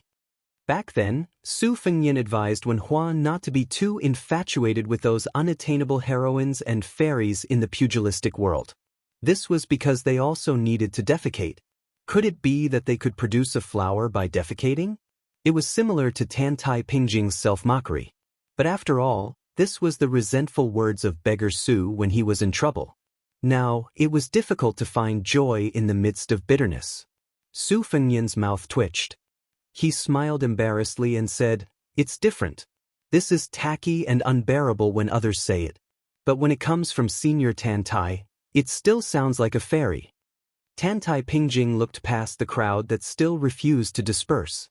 She looked at the tens of thousands of swords piled up like a mountain and sighed, "Congratulations to the king of Bailiang for returning to the celestial being realm." Su Fengnian lowered his voice and said, "If one day," she interrupted Su Fengnian and gave a straightforward answer, "I can lend it to you." Su Fengnian curled his lips. It was easy to talk to a smart person, but it was really boring. He rolled up his sleeves and looked at the magnificent sword mountain with Tan Tai Pingjing. It was supposed that only the master of all the swords in the world could move here. He thought of some past events. A long time ago, he liked to carry swords and sabers, but they were just embroidered pillows. She had a divine talisman, but it was not much better. Su Fengnian couldn't help but sigh. Tan Tai Pingjing asked, "When will we go to the border of Liangzhou to supervise the war?" Su Fengnian said slowly, "In a few days. Let's wait for the Golden Thread Weaving Bureau to send the new king's robe here first." Chapter 1244. With the Pill Garden as the center, Liangzhou City was so congested that not even a drop of water could trickle through. Because the battle had ended too quickly, many people outside only saw the scene of flying swords falling like rain. They did not know that the battle had already ended, so they continued to fight their way to the Pill Garden. This made it impossible for a large group of spectators to leave. It could be said that most of the residents of Liangzhou City had either arrived or were on their way to watch the battle. It was more lively than the New Year. Bailiang was not like Great Peace City, where people would turn out every few days. However, this was a rare occasion. The martial artists of Bailiang had been suppressed by the army. It was not easy for the king of Bailiang to personally come out and compete with someone. Plus, he was the #1 in the world. Even the calmest people of Liangzhou could not help but be moved. In the vast sea of people, about half a mile away from the Pill Garden, there was a pair of women who had completely opposite personalities but had extraordinary statuses. The two of them looked at each other. They were Song Huangmei, the only daughter of Song Yan of Lingzhou, and Li Fuzhen, the daughter of the administrator, Li Gongda. Li Fuzhen did not want to join in the fun at first. However, she could not endure the pestering of Song Huangmei, who liked to play with swords and sabers, so she reluctantly came. As a result, the carriage was blocked halfway. With Song Huangmei's liveliness, she jumped onto the roof of the carriage without saying anything. Li Fuzhen stood behind the coachman and did not miss the scene of the flying swords falling down. Song Huangmei, who stood on the roof of the carriage, waited for a long time. She did not see the result of the flying swords on the sword mountain flying away. She was both shocked and disappointed. She jumped to Li Fuzhen's side, her face full of desire. She clicked her tongue and said, "How was it? We didn't come in vain, right? How soul-stirring. If you didn't come, you would regret it to death." Li Fuzhen's expression was indifferent. Song Huangmei was not surprised. She clenched her fist and slammed it into the palm of her other hand. She said to herself, "No, I have to be that guy's disciple and learn martial arts.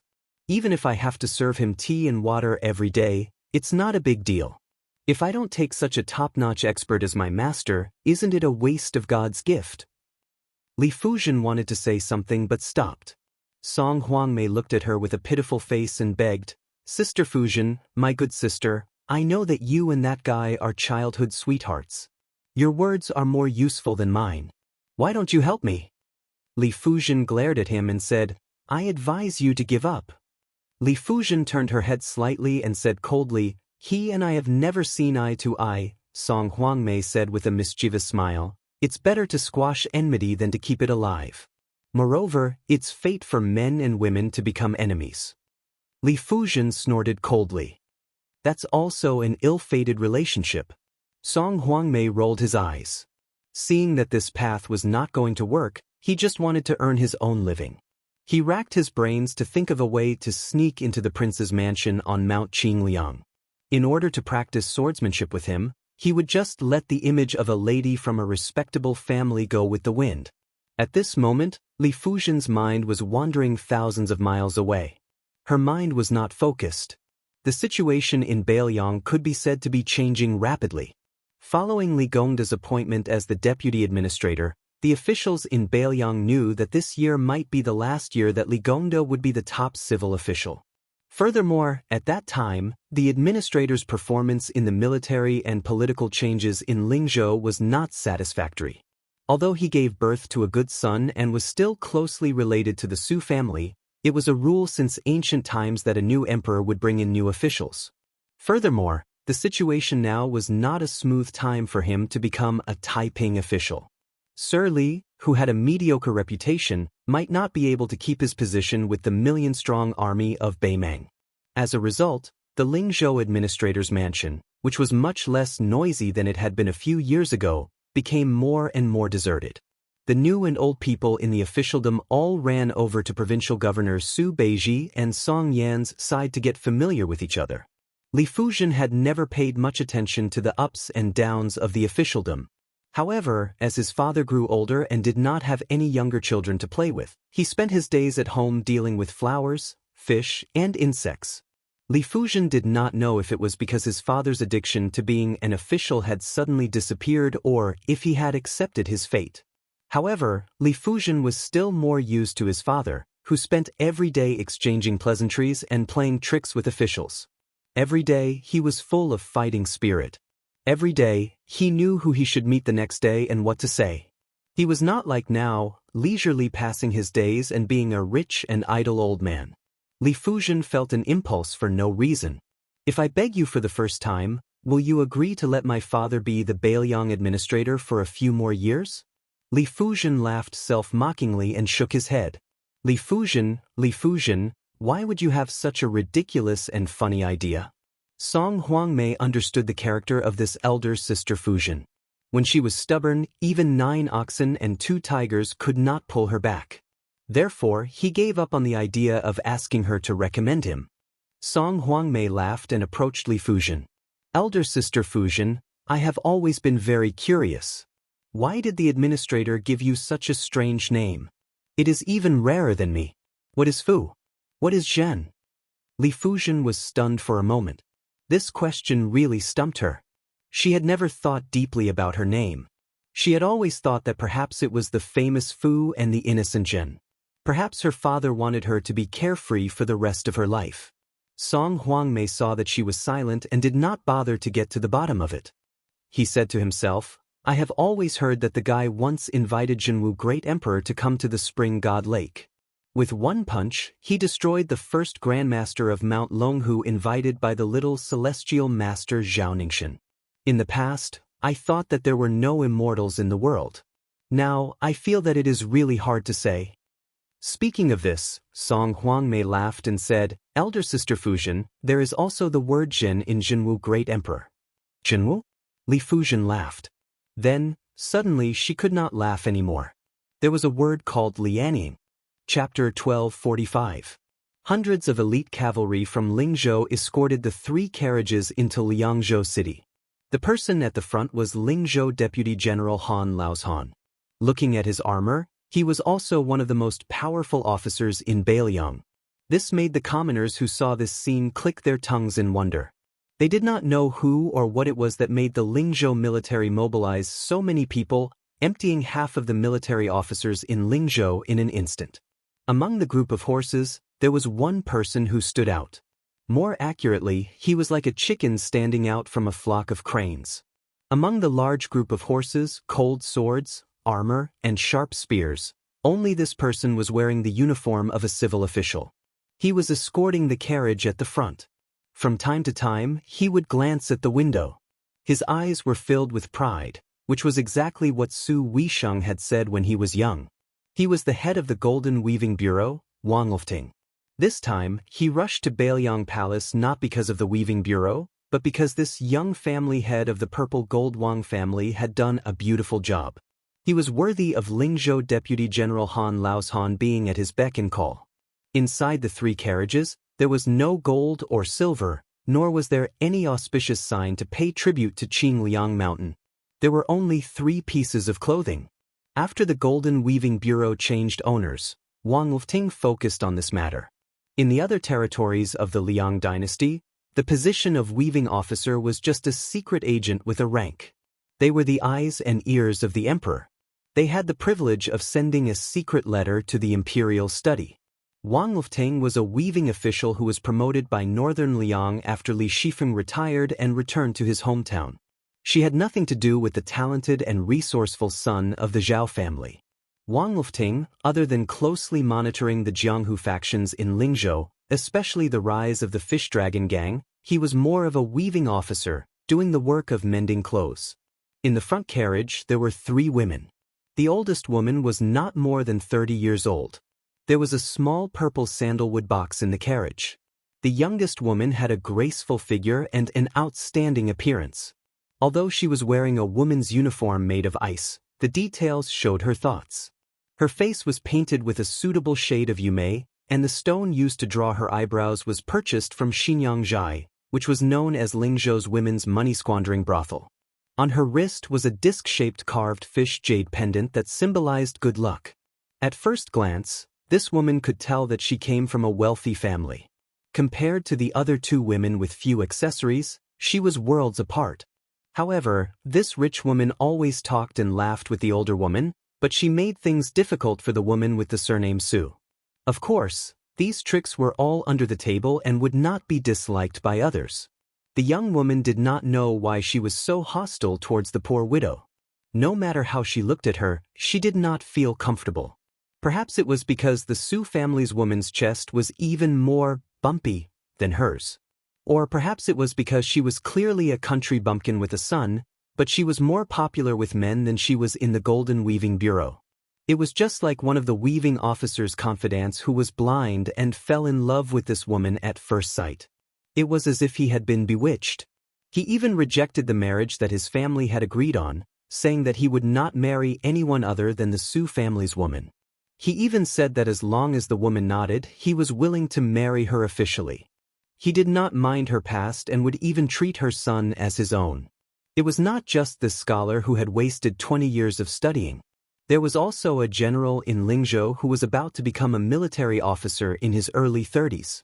His future was bright, and his guests were either county governors or generals. What kind of good match could he not find? He was also shocked. This made the young woman in the carriage angry at the injustice of the world. The vixen with the surname Su had a rustic aura. Although her appearance was outstanding, it was not all that stunning. Could it be that she was a spirit that had walked out of the deep mountains and forests? Otherwise, Why would all those men go crazy for her? She glanced at the woman who was silently criticizing the vixen Su. Then she smiled at the older woman and said, "Sister Song, when I was young, I heard my father say that he had once gone to Mount Qingliang. At that time, he was going hand in hand with County Governor Lu to participate in our little prince's birthday celebration. My father also said that the general had personally come down from his seat and drank a cup of green ant wine with them." The older woman smiled and agreed, "Zhao, who doesn't know that your father is the god of wealth in Lingzhou? It is a good thing for him to go to the prince's estate. Zhao, your literary talent is good. This time, if you go to Mount Qingliang with official Wang, you might catch the prince's eye and accidentally become one of the popular female scholars in Wutongan. When that time comes, don't forget about Sister Song." The young woman who was nicknamed Zhao covered her mouth and smiled. Borrowing Sister's auspicious words, the female scholar really does not dare to have extravagant hopes. It would be a great fortune for Zhao, to be that prince's maidservant. The young woman who had left her home to join the weaving bureau, Su Qing, had a faint expression. She did not want to participate in the conversation between the two women beside her. In reality, she still did not know how she had been chosen by the Yuzhou government as a female embroiderer. She had been chosen along with a dozen other women who were clever and skilled in their hands. She had then gone to the rich and fertile Lingzhou, which had the reputation of being a little Jiangnan. She could only explain that she had been in her hometown at Tumbling Horse Pass when she had the time to sew some personal items for the women of the Yuzhou government officials. That was how she had this inexplicable opportunity. In reality, she was not very willing to go to the distant Lingzhou at first. Her son Yusong was still young. Although their family did not have much farmland, it could not be delayed. The countryside had always been like this. If there was less sweat, there would be less harvest. God's eyes were very sharp. However, the village's village chief said that this was a great honor for Zhao village. As long as she went to the Lingzhou Weaving Bureau, not only would the village exempt Yusong's tuition fees from the private school, they would also ask the neighbors to help take care of her family's crops. Yusong could even stay with the teacher. This was a great thing. Even so, without any worries, Su Qing still asked Yusong. The child was sensible. Although he loved his mother, he patted his chest and said it was fine. His mother could go to Lingzhou and he could take care of himself. He also promised that when his mother came back, he would be able to recite the 300,000 by heart. Thinking of her sensible child, Su Qing's heart warmed and the corners of her mouth curled up. Zhao glanced at the woman's smile from the corner of her eyes and felt hatred in her heart. This Su Qing's appearance was just like that, but it was this kind of silent charm that could seduce men. It was not that she did not want to learn, but she could not learn. In the end, she could only resentfully give up. Out of sight, out of mind, Zhao said proudly to the average-looking Sister Song, "Sister Song, of the 3 python robes and phoenix robes that were made by the Weaving Bureau, the python robe is naturally for our prince to wear. The other 2 should be for the 2 Wangfei. My father once drank and chatted merrily with a head steward of the Lu family. At the beginning of the year, that steward privately said that the young miss of their family might not be able to become the main wife. However, 1 main wife and 3 side concubines have always been a long-standing rule in the Liang sect. Even if the young miss of the Lu family isn't the main wife, she would still be the first of the side concubines. The young miss of the spring god Lake Wang family is ranked behind her. Sister Song, it's fine if you've heard this before, but you can't tell anyone else. There will be big trouble." The older woman knew that no matter how small the matters of the imperial family were, they were still more important than the monstrous matters of the common people. How could she dare to carelessly gossip about such a secret? Hearing this, she was startled and became even more respectful towards Zhao, who was technically her subordinate. She thought to herself that in the past, she would occasionally put on airs in front of Zhao. On this trip to the prince's estate, shouldn't she be a little more careful to mend the pen after the sheep were lost? The specifications of the Golden Silk Weaving Bureau were roughly the same as the other major weaving bureaus of the Liang dynasty. Among the 3 major workshops, other than the silk machine room, the other 2 workshops were exactly the same. There were more than 600 people in total, and more than 400 looms, such as her, who were registered in the Weaving Bureau, and temporary residents like Su Qing, who were recruited temporarily. The chief weaving official, Wang Lin, was said to be the new Prince Liang's favorite. She didn't know whether this was true or not, but the local yamen of Lingzhou and the Fish Dragon Gang didn't dare to not give Lord Wang some face. As a result, the Weaving Bureau was able to obtain benefits from both sides. This made her, a small official in the silk workshop, feel honored. She was no longer like before, when Li Shifeng was in charge of the Weaving Bureau, where no one cared about him or loved him. The reason why she didn't ostracize Su Qing like Zhao was because she had a secret hidden in her heart. She had once seen Lord Wang reprimanding someone in a secluded place from afar. It had to be known that the person being reprimanded was a military officer who held half of the county's military power. The military officer's son, who had an excellent reputation, was slightly older than Lord Wang. At first, he wanted to retort, but after Lord Wang said something, she saw the military officer's expression change drastically. When the military officer, who usually walked with a swagger, left, she looked like a frosted eggplant. She felt like she had lost her soul. From then on, the military officer never came to the Golden Silk Weaving Bureau to pester the young widow, Su Qing. She secretly guessed that the young woman, Su Qing, was either a lucky woman who Wang Lin himself kept as a mistress in a golden house, or she was the exclusive property of some great figure behind the scenes in Lingzhou. Otherwise, she really couldn't understand who had the ability to send a rural woman from the border of Yuzhou to the popular Lingzhou Weaving Bureau and receive a unique double salary. The key was that Su Qing still didn't know the truth. She always thought that she was treated the same as other female craftsmen. Chapter 1246. Su Qing, who was sitting upright and still, took advantage of the time when the two women were chatting to sneakily stretch out a finger. Her fingertip lightly brushed across the sandalwood box. It was only after she entered the Weaving Bureau that she learned that there were some pieces of wood in the world that were more valuable than human lives. She had never understood the ways of the world. She thought that after completing this task, she would muster up the courage to speak to the master swordsman in her silk workshop, and ask if she could take a leave of absence to go home and see her children, and check on the harvest in the fields. For some reason, Su Qing thought of the clothes in the 3 boxes. It was really shocking. When the master had finished, he had said to Weaving Wang that according to the normal process and manpower of the Jiangnan Weaving Bureau, not to mention the 3 boxes, just the python robe that the Prince of Northern Liang was going to wear would take 3 years. Moreover, they might not be able to do it better than the Golden Weaving Bureau. Su Qing had no doubts about this. She had personally participated in the process and knew better than anyone else how difficult it was. There were dozens of people involved in each process, from the master to the lowest craftsman. Almost everyone had to work for more than 16 hours a day. Therefore, the Weaving Bureau was brightly lit every night. Her hand had been pricked hundreds of times before she lost count of the number of times. That python robe, which came from the dragon painting master, had 9 sketches. Each one was lifelike and intimidating. She had only seen the one that had been selected. She didn't even dare to look at the python dragon in the painting. She only felt that it was on the verge of spitting out clouds and smoke from the sketches. Su Qing was one of the many gardeners. This python robe was the most precious makeup flower in the Yunjin brocade. It had reached an unprecedented number of 1,800 flowers. Furthermore, if one was picked incorrectly, the entire effort would be wasted and they would have to start all over again.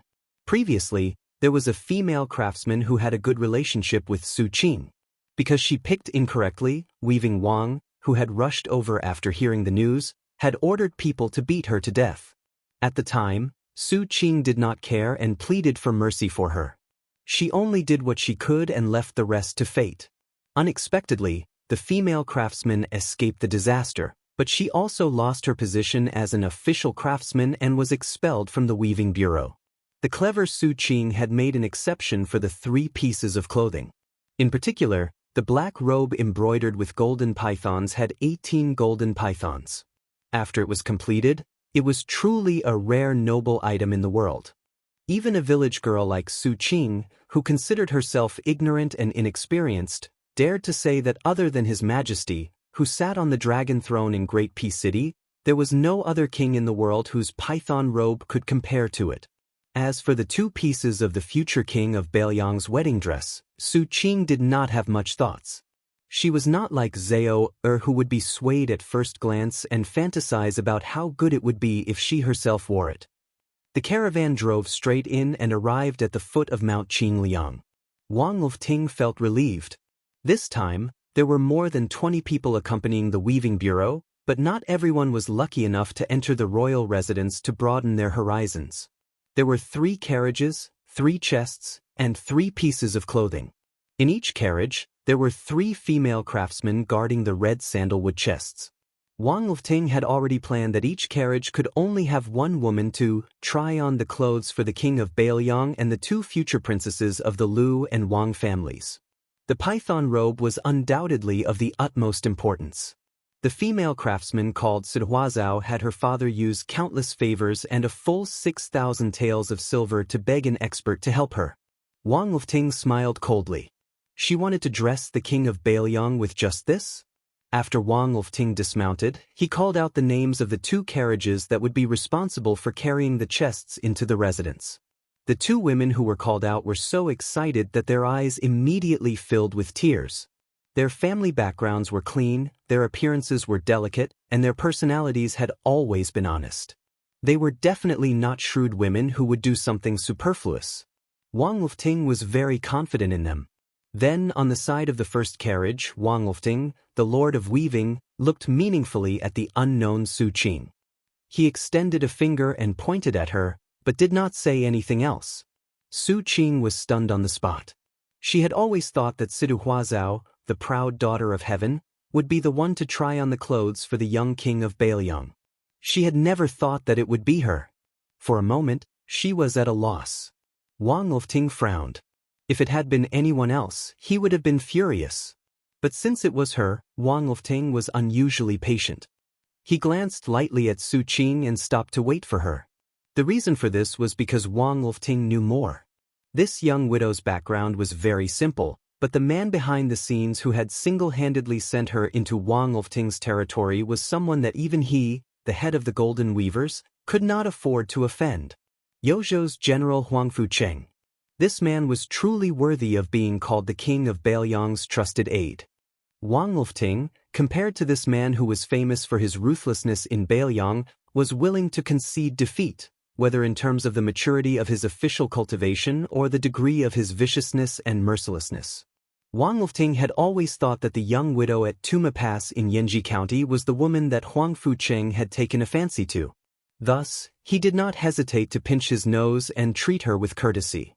Wang Lin naturally did not know that when the Yuzhou general saw this young widow, he did not dare to be the slightest bit rude. Su Qing braced herself. She carried the not-so-heavy sandalwood chest and followed the crowd into the prince's residence in a muddle-headed state. Along the way, Su Qing forgot to take a look at the world-famous Tide Hark Lake. In the past, when people in the weaving bureau talked about the lake, they would always be full of longing. They would use hearsay and exaggeration to describe the scene of thousands of carps swimming in the Tide Hark Lake. Wang Lin slowly ascended the mountain. First, he brought the 2 chests to the entrance of 2 elegant and quiet courtyards. Finally, under the lead of the head butler, he walked to an extremely inconspicuous courtyard that was even higher up. It was not Wutangan. It was the residence of the old Prince Liang, Su Shao. Even the mentally tough Wang Lin was shocked. Wang Lin let out a long breath and whispered, "Su Qing, do things cleverly and naturally. If you are really nervous, I can let you stay outside the courtyard for a while. You can go in when your limbs are not stiff." Su Qing's face was pale. She hugged the chest. After hearing the weaving bureau's words, she became even more nervous and showed signs of tears. The person inside was the king of Bailiang. She had never even seen a high-ranking official like the county magistrate in her life. How could she not be nervous? Wang Lin looked at her uneasiness and felt a little vexed. If she had known earlier, she would have let Sihuazao carry the box. In any case, that woman's ambition was not small and her courage was not small. She would not be so timid. As for her uneasiness, it was nothing in this mansion where the father and son of the Liang dynasty had different surnames. The head butler leading the way was still smiling. He did not even have the slightest intention of urging them. But Wang Lin was familiar with the ways of the world and knew very well that he had been implicated by Su Qing. If he wanted to enter Mount Qing Liang in the future, unless he was summoned by the king of Bailiang, it would be as difficult as ascending to the heavens. The head butler would not argue with the woman. But in the heart of this well-deserved Bailiang bigwig, just as Wang Lin had expected, he had a bad impression of Wang Lin's purple gold Wang family and the entire golden weaving bureau. Wang Lin looked at Su Qing's increasing panic and sighed in his heart. The head butler narrowed his eyes and glanced at the young weaving official, then turned to the woman and smiled warmly. "Miss, it's fine. Our prince is the most easygoing person in the world. Don't worry and go in. It doesn't matter if you do something wrong. Why don't we make a bet? If His Highness speaks harshly to you, when you come out, I will give you 10 taels of silver. If His Highness is really, as I said, very easy to talk to, miss, you will have to give me 10 taels of silver. How about it?" Su Qing finally relaxed. She bit her lip and nodded. She was no longer at a loss as to where to put her hands and feet. The head butler smiled and helped push open the courtyard door. He waited for her to step over the threshold before gently closing the door. Then, Su Qing saw the back of a young man standing alone under a loquat tree that was still green in autumn. The loquat tree was lonely. He was also lonely. Su Qing was stunned. She blinked, thinking that her eyes were playing tricks on her. After blinking hard, she still felt that it was inconceivable. Why was his figure so similar to the young master who had passed through Tumbling Horse Pass twice? That person turned around. Su Qing immediately felt relieved. But when she saw his eyes, she was on tenterhooks. Their appearances were not the same person, but their eyes were too similar. Su Qing was completely stunned. She knew that the young vassal king in front of her was destined not to be that person, but at this moment, she thought of that person at an inappropriate time. She really missed him. Little Miss Su Qing knew that she should not be like this, but she was like this. Su Fengyan was also stunned for a moment, but he quickly figured out the reason. It was definitely Huangfu Cheng's superfluous action. But since it had come to this, he did not want to say anything more. Walking in front of her, he took the chest and said indifferently, "This king can wear his own clothes. You just have to wait in the courtyard. After the time it takes to burn a stick of incense, leave. Tell Wang Lin outside the door that this king said that the python robe was not bad. Also, tell him not to be in a hurry to leave the mansion." Su Qing nodded blankly. He did not know if she understood. Su Fengyan turned around and smiled. As he was walking up the steps, he suddenly heard a timid shout from behind him. It was definitely the most courageous shout the woman had ever made in her life. "Young Master Su?" He did not stop walking. Her face was red, and she was sweating profusely. A few strands of hair stuck to her cheeks. She raised her arm and secretly wiped them. She smiled happily. It was not him. It would be good if it was not him. If it was not him, they might meet again. She still owed him money. He said it was 1,500 taels of silver, and she had to pay it back in 50 years. She was not willing to admit that she agreed to go to the Golden Silk Weaving Bureau because she heard him say that he was a scholar traveling in Lingzhou. Inside the room, the light was dim. Su Fengyan put on the python robe that was obviously made by the Yu dynasty. It fit very well. Just like the one Su Shao wore back then. Chapter 1247. In the dead of the night, a majestic group of horses quietly galloped out of the north gate of Liangzhou city. Among them were the 800 white horse followers who had followed the new Prince Yi, the 100 or so swordsmen of the Wu family who had just arrived at Liangzhou, and a dozen or so Qi cultivators from the Guanyin sect of the South Sea. The leader of the group was the current leader of Bailiang, Su Fengyan, Wu Luding and Cui Hua, the pair of sword attendants, Tan Tai Pingjing, the head of the Qi cultivators in the south, and the sickly old swordsman with white eyebrows, Sui Shigu. However, the one who rode alongside Su Fengyan was not the aforementioned people. It was Su Beiji, who was supposed to be in charge of government affairs in Lingzhou. Su Fengyan did not care about Zhu Zi's sudden arrival. He was more than happy. During the day, there were some hidden rumors from Mount Qingliang. It was said that when the provincial governor came to the residence, the prince personally carried the basin.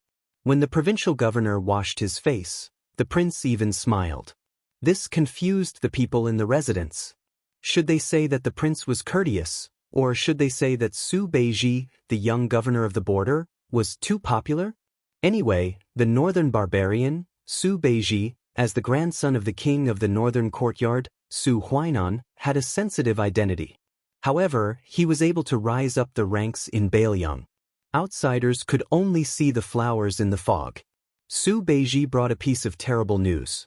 He thought that the remnants of Western Shu, led by the crown prince, Su Su, had caused Bailiang's plans to go down the drain. They even helped the king of Shu, Chen Jibao, become more arrogant. In Su Beiji's words, it was like Bailiang had finally fattened up a watchdog. Not only would he not be able to eat meat, but he would also not be able to guard Bailiang's gate. He might even bite back in the future. Su Fengnian was rather calm about this. When he first found Su Su and this old man's son, Zhao Dingxiu, in a small town in Beimang, he did not have much hope after interacting with him. Firstly, Su Su was too lazy. If he was in Jianghu, he might do his best. However, if he was asked to go to the temple and scheme, he believed that Su Su would not hesitate if he could quit. Relying on this kid to revive Western Shu was more disappointing than relying on him, His Royal Highness, to carry the flag for Bailiang. It was simply hopeless. Furthermore, Zhao Dingxiu was half an imperial tutor. As long as he could revive his country, it did not matter who helped him. The relationship between Bailiang and Su Fengnian was not enough for Zhao Dingxiu to disregard the big picture and wrestle with Chen Jibao. When all was said and done, the emperor of the Zhao clan had sent Zhao Kai to the western regions with the intention of cutting off the connection between Bailiang and Shu Zhao before forming a huge arc encirclement with the three western regions. Unfortunately, he was intercepted by Su Fengnian and failed at the Iron Gate. However, when Chen Jibao entered Shu and was conferred the title of king, he inherited the strategic plan of the Northwest. Although Su Fengnian took advantage of this opportunity to win over the sixth jewel master and started to infiltrate the western regions, Chen Jibao quickly returned the favor and sat in western Shu while looking at southern Zhao. It could be said that both sides won and lost in this battle. However, to Great Peace City, which was watching from the other side, it was a win for them. Without Shu Zhao, which could allow Bailiang to retreat, Bailiang was equivalent to an extended strategic location. Even if the battle was tight, they could only fight to the death until the Su family's accumulated resources in Su Zhao's hands were exhausted. However, if he only wanted to make Su Fengnian angry, Su Beiji wouldn't have personally come to Mount Qingliang. The Lingzhou provincial governor's urgent audience came with a draft regarding the reform of the Bailiang's military. Previously, Su Fengnian listened to Chen Shiliang's suggestion and carried out a series of sweeping and decisive actions to clean up the accumulated abuses in the Bailiang army. A large number of captains and miscellaneous generals who were as numerous as the hairs on an ox were all fired. This made the originally unremarkable position of captains in the three provinces of Liang, Yuling, and Lingzhou become a powerful martial arts club that was only second to the three generals of a province. Then, he took back a large number of miscellaneous generals who were originally meant for the meritorious officials to retire at home. This shook the foundation of many of the general families in Bailiang. After the older generation of generals withdrew from the border, the titles that they wanted to pass down to their descendants as family heirlooms were swept into the trash basket of history. Most of the family's descendants had never personally accomplished anything. This created an invisible gap, because the firewood for a family's torch was taken away. Su Beiji said that in times of peace, whether Mount Qingliang robbed the rich to help the poor or even killed the goose that laid the golden eggs, it wouldn't affect the Su family's position in Bailiang. However, right now, they were at a critical juncture where Beimang's million-strong army was pressing down on the border. Whether or not the general families were willing to contribute, they had to fight for it.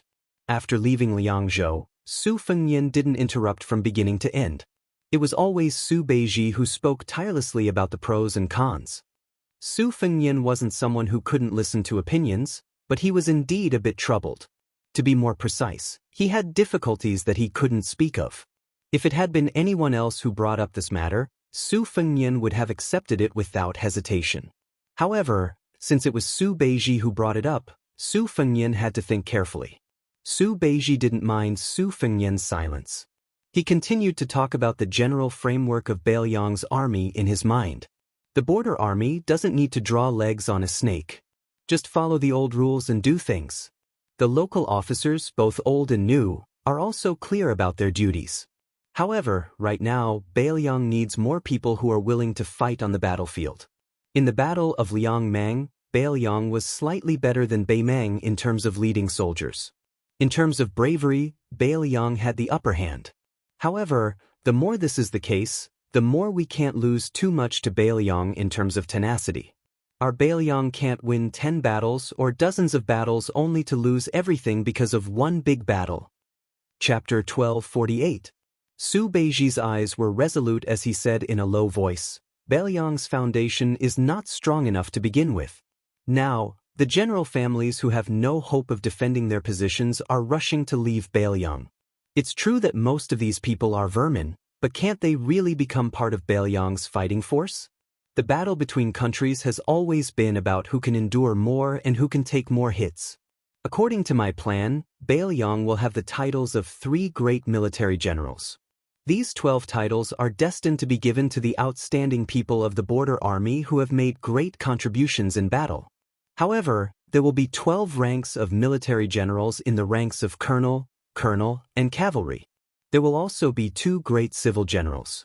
These titles will be tailor-made for the wavering spectators, for the general families who are willing to contribute money and effort, and for the scholars who are willing to come up with ideas. Of course, you have to ensure that these titles are recognized by the Liang Imperial Court. If possible, you have to ask the Great Peace City's Ministry of War for an edict to announce to the world. You have to ask the Zhao family's emperor and the Ministry of War and Ministry of Personnel not only to recognize the various ranks of Bailiang, but also to promise that any Bailiang official who wishes to leave the country can be demoted by 1 or 2 ranks. They cannot use any excuse to refuse. Su Fengnian laughed bitterly and said, Juzi, do you really think that the Great Peace City's Ministry of War is a small courtyard in my house? Although my relationship with Liu Baijie is not bad, I'm sure that sword Immortal Tang she will fall to the ground when she receives the edict. Right now, in order to suppress the local powers, even old generals like Yan Jinchuan and Yang Shenxing can be sent to their deaths. How can they slap their own mouths? When the time comes, they will take care of Bailiang. If Gu Jiantang wants to demand an exorbitant price, do you think the Ministry of War and the person on the dragon throne will agree? Su Beiji shook his head decisively and said, It's not the same. The Zhao family can't even fend for themselves. Right now, they're relying on Bailiang to fight to the death with Beimeng. If we submit this report, we'll have a 50% chance of success. Su Fengnian also shook his head and sighed. It's not that we can't send the memorial, but you have to know that last time, we relied on Song Dongming's suggestion that Bailiang send troops to pacify the Guangling Path, and the imperial court had already reluctantly sent over the grain. I don't think it's going to happen this time. Su Beiji loosened his grip on the reins and rubbed his hands. He said softly, The memorial isn't going to be sent to the Ministry of War right now. Let's see when Chao Chongqing will be able to beat up the imperial court. Su Fengnian nodded and suddenly asked, Do you know what I'm thinking? Su Beiji turned to look at him and asked calmly, Are you afraid that Chen Shiliang and I are like fire and water? Both of us think that a mountain can't accommodate 2 tigers? Su Fengnian let out a sigh of relief and said jokingly, It's good that you know what you're doing. The 2 of you are both my friends and my master's precious unpolished jade. If either of you is gone, I'll die of heartache. Su Beiji also asked, Do you know what I'm thinking? Su Fengnian rolled his eyes and said, You can read my mind, but I can't read yours. Su Beiji didn't attack Su Fengnian like he usually did. Instead, he said, I think that once Liang Mang starts the war, we have to find a reason to not give Gu Jiantang the opportunity to sit on the mountain and watch the tigers fight on the eastern front.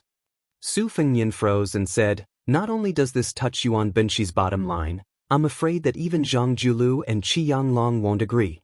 Su Beiji said calmly, even Wang Xinji will lose. There shouldn't be anyone in the world who can win every battle. Su Fengnian was speechless. This was probably the biggest difference between Su Beiji and Chen Shiliang. When Chen Shiliang did things, he always liked to start from the smallest details. Very rarely did he make a move that gave off the feeling of being bold and bold. But Su Beiji was different. He seemed to have a higher vantage point and was more insightful. But there was no difference between the two. At least that was the case for now. Su Beiji smiled for no reason. Su Fengnian looked at this guy in confusion. Under the moonlight, Su Beiji looked to the north and said softly with a smile, "When I was young, I always wanted to go south with my grandfather and fight Bailiang. I didn't expect it to be the other way around." Su Fengnian asked curiously, "You really don't have anyone in Norland that you care about? For example, do you have a girl you grew up with? Are there any good men who share the same interests? Are there any bastards who you want to ride on top of his head to vent your anger?" Su Beiji's face was calm as she replied softly, "No. A plan could be worth a city, and a few words could set the foundation of a country." Su Fengnian was waiting to see who would become the first strategist in Bailiang to be worthy of such a title. At this time, one of the 100 swords of the Wu family sped up and passed by Wu Luding and the female sword attendant. He came to Su Fengnian's side and cupped his fists. He said loudly, "I am Xie Chengan, from a fallen country. If I may be so bold as to ask, would your highness be willing to spar with me when you are free?" Su Fengnian smiled and said, "Is it for yourself or for Western Shu?" Xie Chengan, who had once lost to the sword emperor of Western Shu by half a sword, said honestly, "Both." Su Fengnian pulled on the reins of his horse and rubbed salt on the wound of an old swordsman. He said lazily, "Senior Sui, someone wants to spar with me. Shouldn't they ask you first?" It was indeed Su Fengnian's latest defeated opponent, Sui Xiegu. He was so angry that his white eyebrows fluttered. He snorted coldly but did not refuse. The haggard Xie Chengan said calmly, "I know that I am not your highness's opponent, but if I don't use this sword in my life, my conscience will not be at ease." Cui Hua, who was resting with her eyes closed, asked coldly, "Xie Chengan, after entering the tomb, do you have any sword of your own to speak of?" Xie Banjian's expression suddenly dimmed. He wanted to speak but stopped. Wu Luding laughed and said, it's fine. Since we have left that lifeless place, we don't have to pay too much attention to those rules and regulations. Grandfather Xie said it was a spar, not a life and death battle. I believe that the king of Bailiang is magnanimous. If we don't fight when we are in an invincible position, it would be unreasonable. That's right. Su Fengnian turned his head and looked at the sword crown of the Wu family who he had never dealt with. "All right, let's spar too?" Wu Luding snorted and said angrily, "Afraid of you? You pick the place, I pick the time." Su Fengnian said, "Right here?" Wu Luding said shamelessly, 100 years later." Most of the Wu family swordsmen had strange expressions on their faces. To have such a young master as their leader was really a disgrace. A middle-aged swordsman also sped up his horse and asked with a smile, "I heard that the king of Bailiang started practicing with the blade?" Su Fengnian asked with a smile, "What, you, Zhang Luantai, lost to Gu Jiantang in the peak battle in front of the Wu family's sword tomb, and now you want to get back at me, who also practices the blade?" Zhang Luantai was also honest. He nodded and said, "I think so, but it is as difficult as ascending to the heavens." The beautiful swordsman Wu Luding called Auntie Nailin did not go up to join in the fun, but cleared her throat and asked with a laugh, "Wang Yi, I will not seek humiliation by competing with you. I just want to ask a small question. Wang Yi, you are so handsome. If I were 10 or 20 years younger, would we be able to live together?" Su Fengnian turned his head and said with a smile, "Sister, how about you be the wet nurse for my children in the future?" The woman's chest rose and fell with the movement of the horse's back. Her aura was turbulent. After hearing this, she didn't get angry.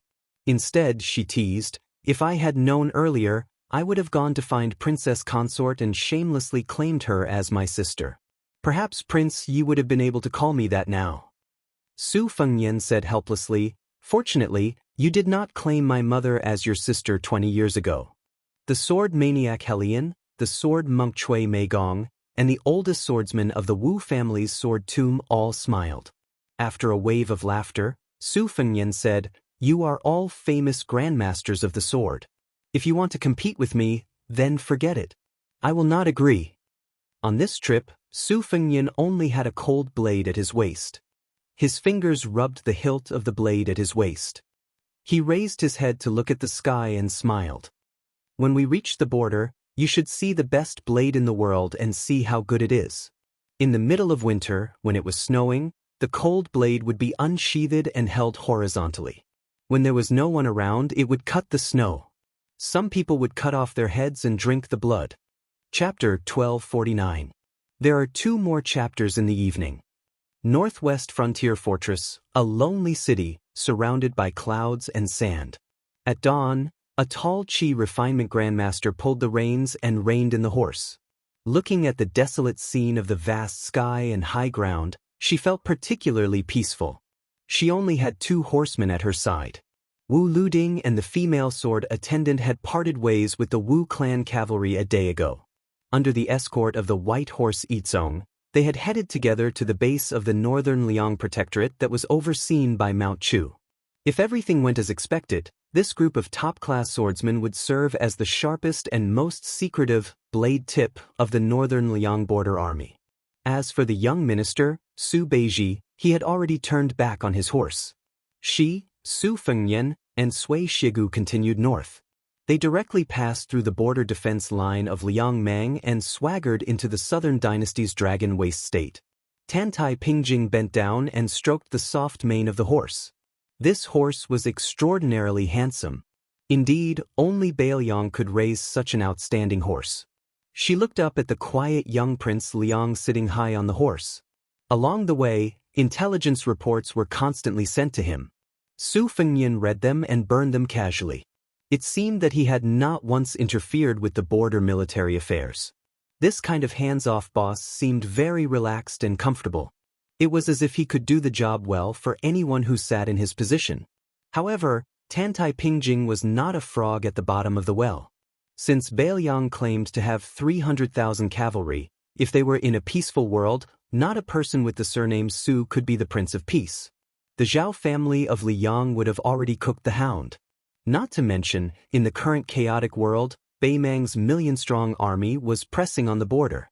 If any mediocre lord who could not convince the masses had the northwest gate, before the Beimang army showed their strength, the Bailiang side would have been in chaos.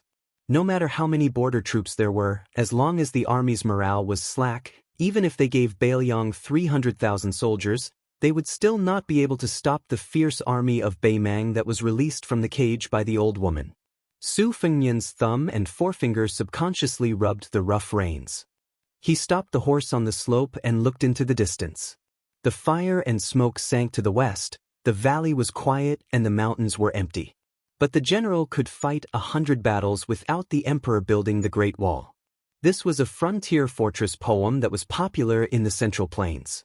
The poet was a poor scholar with a bright future, but trouble came from his mouth. Because of this poem, the poet was suspected to be cold and charming in the literary world. After the poet returned to the Central Plains to be an official, he wasted more than 10 years in the local officialdom and never got promoted. In the end, he was depressed and resigned. When Su Fengnian first traveled in Jianghu with Huang, he once went to the poet's hometown.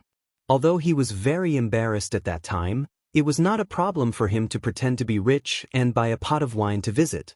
Unfortunately, he only saw the moss and did not see the poet. Su Fengnian gently exhaled a turbid breath. At that time, he only thought that the emperor of the Zhao family must have done something. Later, when he personally experienced some of the officialdom rules, he gradually understood that it was not the man sitting on the throne who was so narrow-minded. It was the local officials who were trying to figure out the emperor's mind. Not to mention the distance, just the nearby Bailiang, how many officials, in order to curry favor with him, often used expensive antiques, calligraphy and paintings to establish a relationship with the Bailiang's Lu family in Qingzhou? How many unknown back doors did they open for the Lu family's children in Beiliang's officialdom to be unimpeded? Even some of the best teachers in Beiliang's academies favored the Lu family's children who had mediocre literary talent and hoped to establish a relationship with the Lu family and then the Su family. If it were not for Lu Qingyan's opinion, Lu Feiqi, the head of the Lu family, would have used this opportunity to become the leader of Beiliang's literary world. Su Fengnian could not help but feel a little sad. He still remembered the ordinary bamboo lantern that the ancestor of the Lu family gave to Lu Feiqi before he died. He wanted Lu Feiqi to take over the lantern that swayed with the chaotic times and strive to pass it on. Obviously, Lu Feiqi, who had long complained about the family moving to the barren Beiliang, suddenly found that the Lu family had a great reputation in Beiliang after the process of taking root in Beiliang was too smooth.